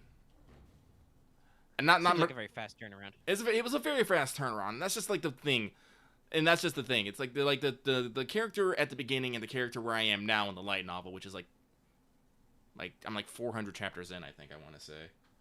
It's very different, and but the thing is about it, the way I can't knock about it too much is it's something that's like a known factor to other characters, like other like people, nations, characters will be all like, oh man, this guy's so emotionally dead. He just killed like 3 people and then bat an eye about it. And it's a plot point. So I'm just like, I feel like this is maybe what the author was originally going for with this, and maybe had some stumbling blocks in the early bits. Like I'm not sure. So that's why I'm like I'm a little like I'm leery. I mean, yeah, that's definitely a thing that like authors do this all the time, where they start writing a character and they're like, ah shit, this isn't the character I need. Like you said, it started very typical and then it shifted to more of a like bird's eye view kind of a thing, like talking about higher level movements and so on. And I wanted to actually prompt you to explain a lot, but you were very fast on explaining anyway, so that was good. No, I do share your kind of not concerns, but like trepidation for like how would we translate to that to an anime? Because that sounds like the kind of thing that like either means a lot of characters will be standing in rooms giving dialogue like, as you know, we the blah blah blah faction will be doing blah blah blah today. Here's a montage. We did it. Yeah, like or old Japanese man will narrate over a map. And so this year happened. And I mean, I don't know what the light novel puts in the context of these events, but like in general, anime is not always the best at depicting large-scale wide events like a lot of other visual mediums aren't. And like in the light novel, like other characters were literally just main characters will just literally vanish for like months as they go do stuff. and, you know, like, weeks pass in, like, instants as they're, like, following up on things. I'm just all like, huh. Like, Now that could probably work out okay. Time jumps are pretty common in a lot of visual media. yeah. Like I said, I'm curious. Like I said, I'm hoping things, because again, because they're trying to probably get through so much content, they're going at a breakneck speed through events, and they've just full on skipped or altered some already, which I won't what's the word I want to use? Decry, I guess. Mm-hmm. Because oh shit, I'm here already. Because Yeah, oh. you're moving. Oh shit! Hi. Yeah, they do that. Because like I said, it is an adaptation. With adaptations, oh, wait, don't you did. You have to cut things down for Yeah, you gotta make it make sense for the medium, you know. Yeah. It's easy in a light novel to narrate in the, you know, third person omniscient tone, and so basically for 3 months this stuff happened. Mm-hmm. Moving on. It took so and so 2 weeks to get to this town, and now they're doing the thing. Okay, cool. We're gonna do the thing, and you can also do that in visual medium, like an anime, where you can just, you know, do a rough time jump, throw it like 2 weeks later kind of a thing, or just throw in some expository dialogue. But it's definitely the kind of thing that, you know, you can fuck up in an adaptation, and also you can do well, and even you could expand, you know. We will see, but like I said, Lucky, I want to throw this out there. Did you just shoot on either side of that bell before you shot that bell? Yes. I think I might need to adjust my sensitivity, but I've been managing. Yeah, I had to do that a little bit. The sensitivity thing is definitely also another thing with one. It's a little goopy, a little milky, moving through things. Wait, our guy's about to yell shit. As I say it, that happens. Is a guy about to? And then I just hear slight background audio of just. Daka, daka, daka, daka. Gee, I guess there are guys. Oh, hey, they just said, oh, geez, there are guys everywhere. Correct. I appreciate that Nathan Drake is heavy on the, oh, geez. Jeez. Any other notable anime titles you're thinking of glancing at or have looked at? One that I've actually been excited for a really long time is how the Realist Kingdom rebuilt, how the Realist hero rebuilt the kingdom. This one, like I said, is also one that actually deals with things on the macro level, but the good thing about it is it starts at the macro level. Basically, the story for this is hero is summoned against his will, and basically he's not summoned to, you know, not necessarily because, you know, the kingdom, you know, actually needed him. He was summoned because what is that country? It's not a country that's on the border of the, you know, of the fight. So they're tasked with sending supplies and money to the warring countries. It's kind of one of those deals. But unfortunately, they're poor in the middle of a famine. And so the big kingdom, who's like leading this charges, are like, all right, well, if you can't pay, fucking summon a hero and give us that. And they're like, okay. I'm noticing another trend, by the way. Lucky, you said the hero is summoned against his will. I'm like, man, when did that happen in the genre? Like, for a while it was you know, for a long time it was usually like accidental, like you just die or something goes wrong and you get summoned to another world. So basically, he gets there, and the main character isn't like Superman, but he is basically a history major. So he basically he's I don't know if it was economics, but he was a history major. He was in college. He was studying to become a civil servant. So he basically says, like, I don't want to get sold as a fucking human experiment to this country, so let me see if I can figure this out. And basically, gathers the king and his advisors, cabinet ministers, I don't remember what they're fucking called. And they do a 3-day fucking New Deal thing of like, all right, what would we need to do to get, like, to solve this problem? And at the end of it, the king's all like, you know what? You're great at this. You're the fucking king now. I'm gonna go retire with my beautiful wife. Bye. Ah, damn it. Now this, by the way, is a very common plot hook. I even know that this happened in like some old. This probably comes actually from some old D&D modules and type shit. That's where it was fairly common for high-level adventurers to, you know, work with nobles and then be put in charge of stuff because they are high level.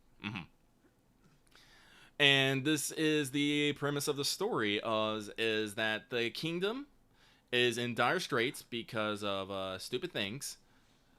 Not like, also I do want to say this. If you guys have watched it and you think the king is kind of a lightweight, don't. The king is actually very amazing. He was specifically put there because he is, as I said, not so good that he'd piss off the nobles, but not so bad that he'd piss off the common folk.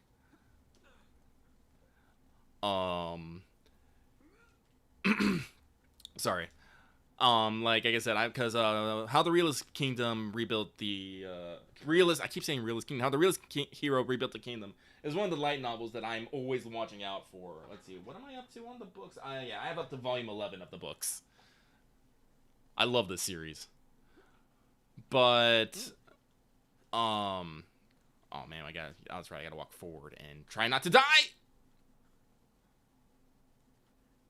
There's definitely that's definitely like a favorite fun anime move, right? Of like, hey, you think you're gonna watch some interesting fantasy anime about blah blah blah in action? Haha, fuck you. We actually, the writer of this light novel is an economics major who doesn't have anything to do with his life. He's gonna write a light novel about economics, and you're gonna like it. It is pretty good. Like, I'm excited. I'm excited for it. That's a very common. I've heard. I'm bamboozling. Yeah, no, I've actually, you know, speaking of things like that, it's like, I don't know why, but I've been kind of wanting to watch / read Gate again.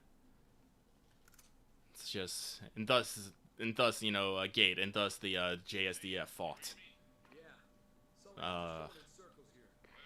That's similar, though a little bit different. A little bit different. I do believe the author actually, because he was in the JSDF, I do also believe part of Our great big good old Iraq-Afghanistan coalition, which meant he actually saw some stuff and went out there and did some things, which has effects on people. And writing the novel was kind of writing the light novel series was kind of his way of, you know, figuring out what the fuck to do with his life after he, you know, did military work. Also a common theme.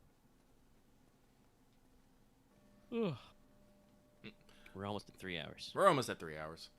So yeah, how the realist kingdom rebuilt. I keep doing how the realist. Did it again. I did again. You could just abbreviate it realist kingdom. Realist kingdom. Try to say the whole thing. There you go. That's fine. I know what you're talking about. If other people don't know what you're talking about, it doesn't matter. It doesn't matter. Who needs it? But so that's a good one. There's another one I can't remember the name of because it's a little weird. Wait, didn't I? Okay, no, I haven't been here before. No. This is a different window. Yeah, that's now we're here. Now we're here. We have made it. Now I don't have to deal with janky ass controls. Thank God. And also we remember what to do this time. Yes. I don't need no cutscene for. Oh, I guess I do. So, what else? So another isekai one is what was it called? Like opening up a drugstore with my cheap pharmacy skills or something. Cheat pharmacist skills. I don't know. It's something like that. It looks cute, but also it looks a little weird. Like they put their budget in the weird places. It also seems to have started in the middle of the story rather than the beginning. I don't know how I necessarily feel about that. In medias res is a technique, but yeah, no, but usually in medias res usually has things that harken back to the beginning. Like fucking Uncharted 2 is gonna do in media. I slipped off. Uncharted 2 is gonna do in medias res, but like in the middle of it, you will literally go back to the beginning and then fight your way back to that same point. Like, well, I mean, and I think it, especially when you're doing like a sequel to a series where you've established the characters, that works a lot better because we know what's happening. You know, you should know what's up with Nathan Drake to kind of be like, oh gee, what did old Nathan Drake get himself into this time?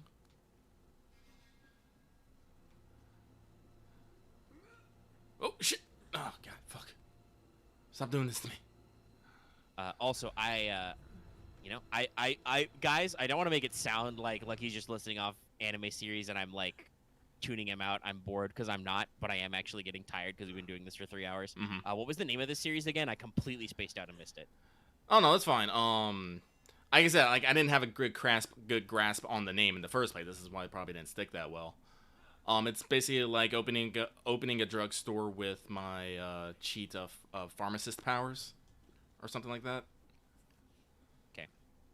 I thought for a second you said cheetah, and I blinked very slowly, but then I was like, cheat, no, right, isekai, got it, duh. That's sweepy. Yeah, he's sweepy. Krogan's scary, I sweepy.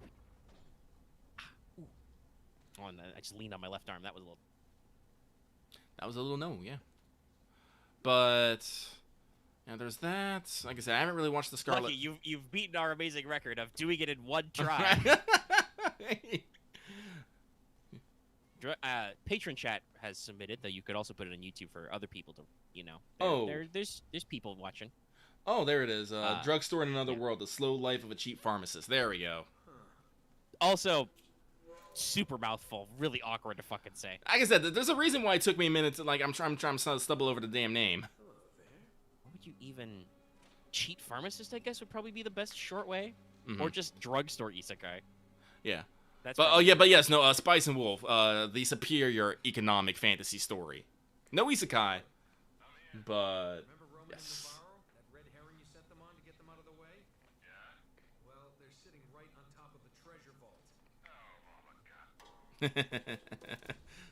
I just love that moment of like, hey, you sent them to the place that we needed to go. Good job, Sully. I mean, that's part of the old, like I said, the Indiana Jones National Treasure runaround, right? Like, you get rid of the bad guys off your tail, you get loose them for 15 minutes to solve the puzzles, you actually advance the story, and you realize, fuck, the bad guys are exactly where I need to go. Keeps the tension and the drama going, you know? Harmless Penguin, you have missed everything. Everything. Every single thing. Almost 3 hours of content, you've missed it. Luckily, this is a VOD, and you can go back. Also, luckily, because I did get up early, I did actually post Let's Talk FGO early. Thankfully, Robin had already done the time codes overnight, so it was pretty easy to get out there for people's. Can I shoot you in the shoulder? Ow! You can shoot me in the shoulder! Fuck! Rip shoulders. I was a little upset at that. You can tell. No, you need those shoulders. Those are very important. You didn't need that head, though. Oh wait, no. Did I get hit with a grenade? That's a shotgun. Ow! Yes, that was a. Stop that. Okay. So. Yes, I've reviewed the slow footage. When you leaned out, you were shot by a grenade. That was dumb on me. I thought my crosshair was not that place. But you were trying to explain the drugstore isekai. Yeah, so I don't want to say it's cheap animation, but it's definitely simple animation. Like they do have some good key animation parts. This scene where this woman is chasing this man with a knife. It's hilarious. I love it. It's great.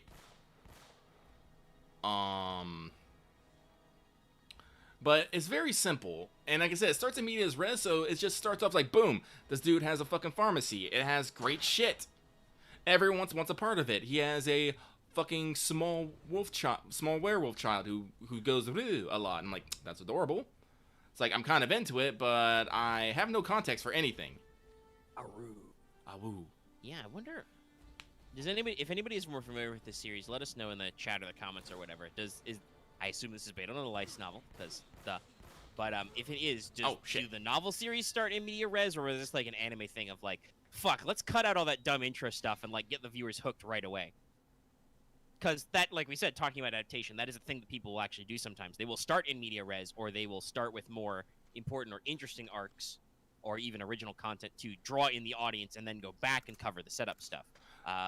Yesterday on Let's Talk, when we recorded it, today now, we talked about the part 2 of Case Files they've announced. That's something they did with the first season of the Case Files anime, was they picked just like a couple volumes of the light novel to work on, and the rest of the season of 13 episodes was all like original content stuff that was Damn like it. setup and backdrop to like get you hooked into the characters and let you know who all these people were, and then do the actual plot arc without like necessarily cutting things super low or anything.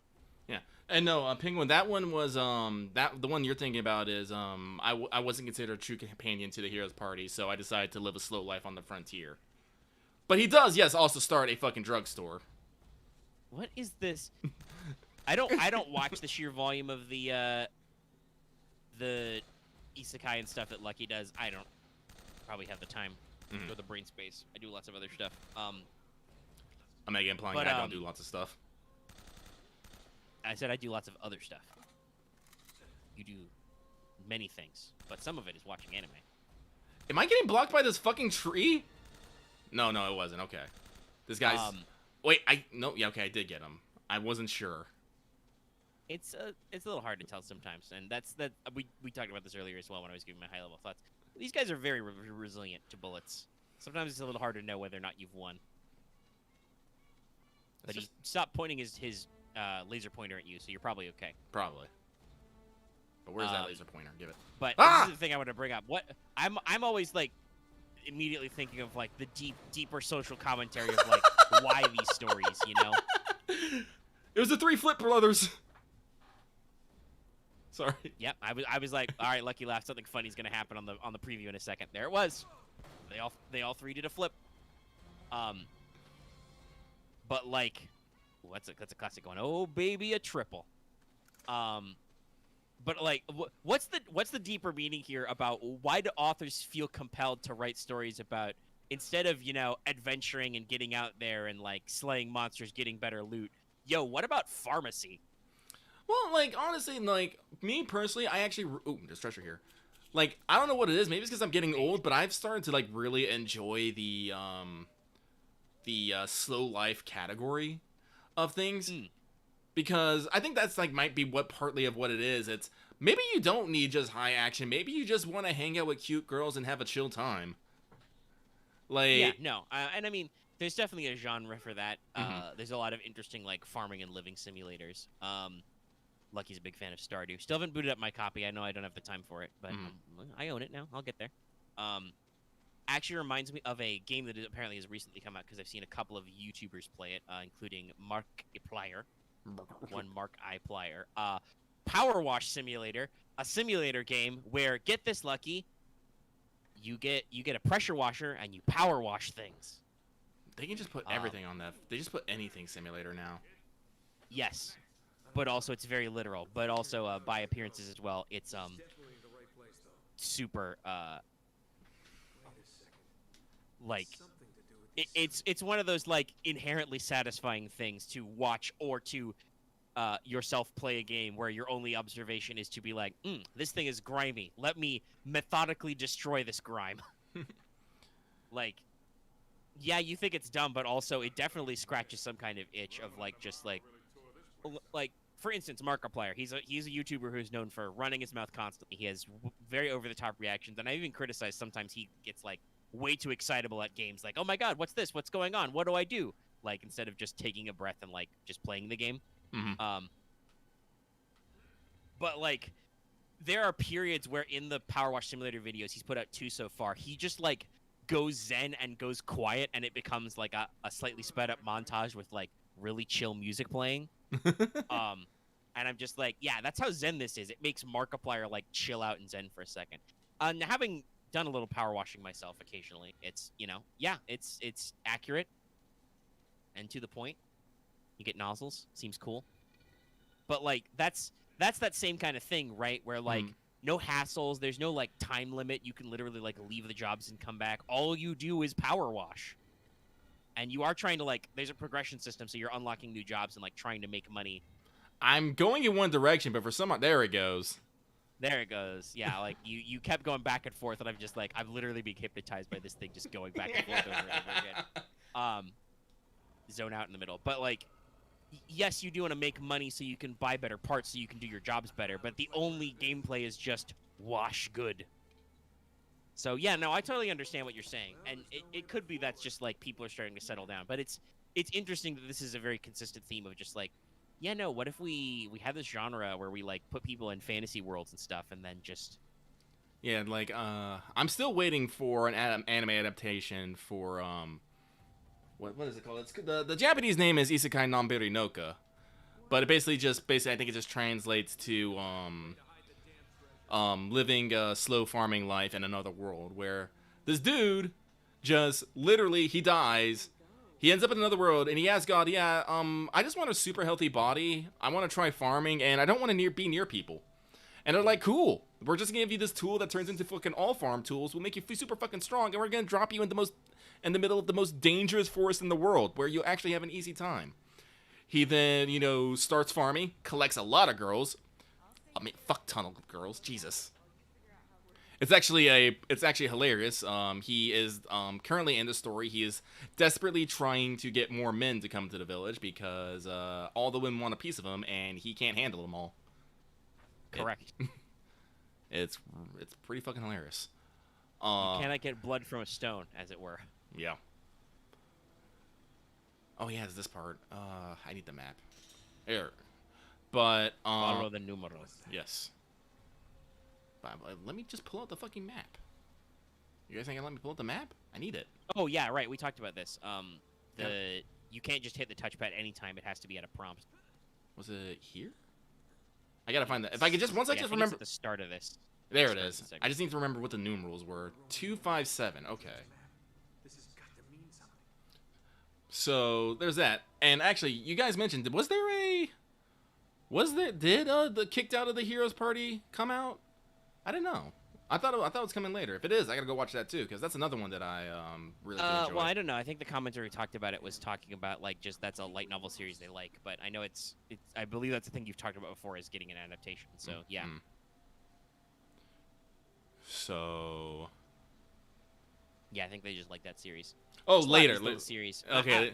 I definitely appreciate the anime feels like well, I mean, probably the light novel industry in general, but like anime interestingly sounds like it's such an interesting state where you can like still do such breakout stuff, right? Right. Like you can just write a web novel or a light novel and they're in super high demand, so publishers are just like, "Fuck, can you string together Japanese characters in a coherent method?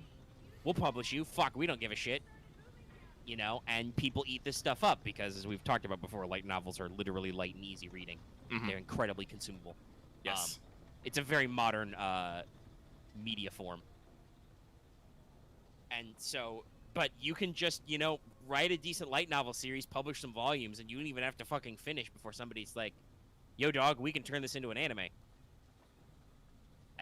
It's interesting and it's neat to see because like there is obviously still an indie game dev scene.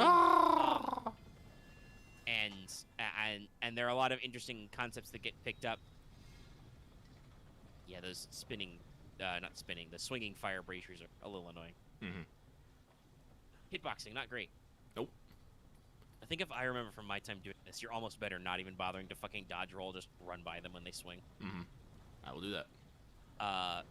But yeah, it's interesting to see like how, because that's the thing, right? With indie games, very rarely do indie games get like picked up by a big studio and then turned into a big game.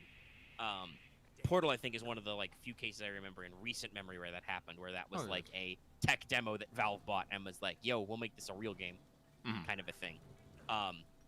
Like, yes, indie games can be picked up by big publishers and can cash in them, but it's not quite the same, right, as like getting a big budget anime adaptation. No. Or even medium budget anime adaptation, because honestly, there's still a decent amount of money and work that goes into anime of any budget level. Whoop. Doing some flips, doing some jumps. Yep. So yeah, that's it. That's just one thing about this whole like light novel to anime pipeline that's really interesting. Yep. I'm trying to think of some other things I might have watched, but I don't think I should like go on too far because you say you're slowly dying. I'm fading a little bit. I'm running out of juice. Yeah. So I can save more. This is why I wanted to qualify. No, Lucky's not like boring me to sleep or anything. I had to get up early today, and I did get a vax shot, so I'm a little low energy right now, guys. You're a little sleepy. Welcome to the party. Where am I trying to go? This way? Fuck, where are we trying to go? I don't even drop a down. What? I don't. Like I'm trying to find a 2, 5, or a 7. The fact that there's not a constant like journal/minimap access is another thing I believe they improve in later games. It's a little annoying. You can't refer back to your notes or get mission goals. Okay, so I do gotta go this way. Okay, there's the 7. Yes, we are the professional sleep boys. And also the professional. My shoulders are a little stiff, boys. Okay, that's how I did that. Ah! But yeah, I mean, like, you know, anime is still coming out. There'll be more episodes and more titles next week. I'm sure we'll still talk about it. Like I said, I need to block out some time and catch up on some watching. Mm-hmm. I actually think, like, not anime because that requires brain power, but I think I may actually, because I'm not caught up on Loki, for instance. I always have water. Hydrate. Covered in water. I actually need to get another bottle. I'm a little dry right now. Still, I already drank 1 bottle while we did the show, but I've been talking a lot. It dries me out. Hydration is very important, and I, live in a very hot climate, so I drink plenty of water. Because while AC makes it livable, it does suck a lot of the moisture out. If those things you're seeing now that I think in the context of like Nazi zombie vampires, uh-oh, I'm like, they're very restrained in these little tidbits where they like skitter on the field of your vision, aren't they? Yeah, well, maybe If they're it's just truly them. They might just be dealing with Eddie's dudes. True. You do not fight a lot of dudes in this segment for fucking once. Mm-hmm. But yeah, I'm sure you'll have more to talk about anime. And since I am feeling a little low energy, I probably won't start ME3 tonight. Maybe I'll just sit back and watch Loki. I need to catch up on that. Mm-hmm. Or Amazon finally released their Leverage got so popular in like the postseason they decided to come back for a reunion series. And I think Amazon just dropped the whole fucking season the other night. So I need to watch that, Leverage Redemption. I've heard good things from people who like Leverage. A show which also you can watch on Amazon. It's on their like free to play platform, I think. So you watch it with ads, but it's not a big deal. But okay. Was there anything besides the anime and by extension the light novels you did want to try and touch on, Lucky, though? No, I don't think so. Like I said, I was dumb and I didn't actually write down the things I wanted to talk about, so my memory has once again failed me. Yeah. Well, if we've run out of stuff to talk about and we're at 3 hours, that sounds like a good time to start wrapping the show. Yeah. Stretch a little. Loosen the goose. All right, so come to the end of another What's Up. And it is time for me to do the outro. And it goes a little something like this.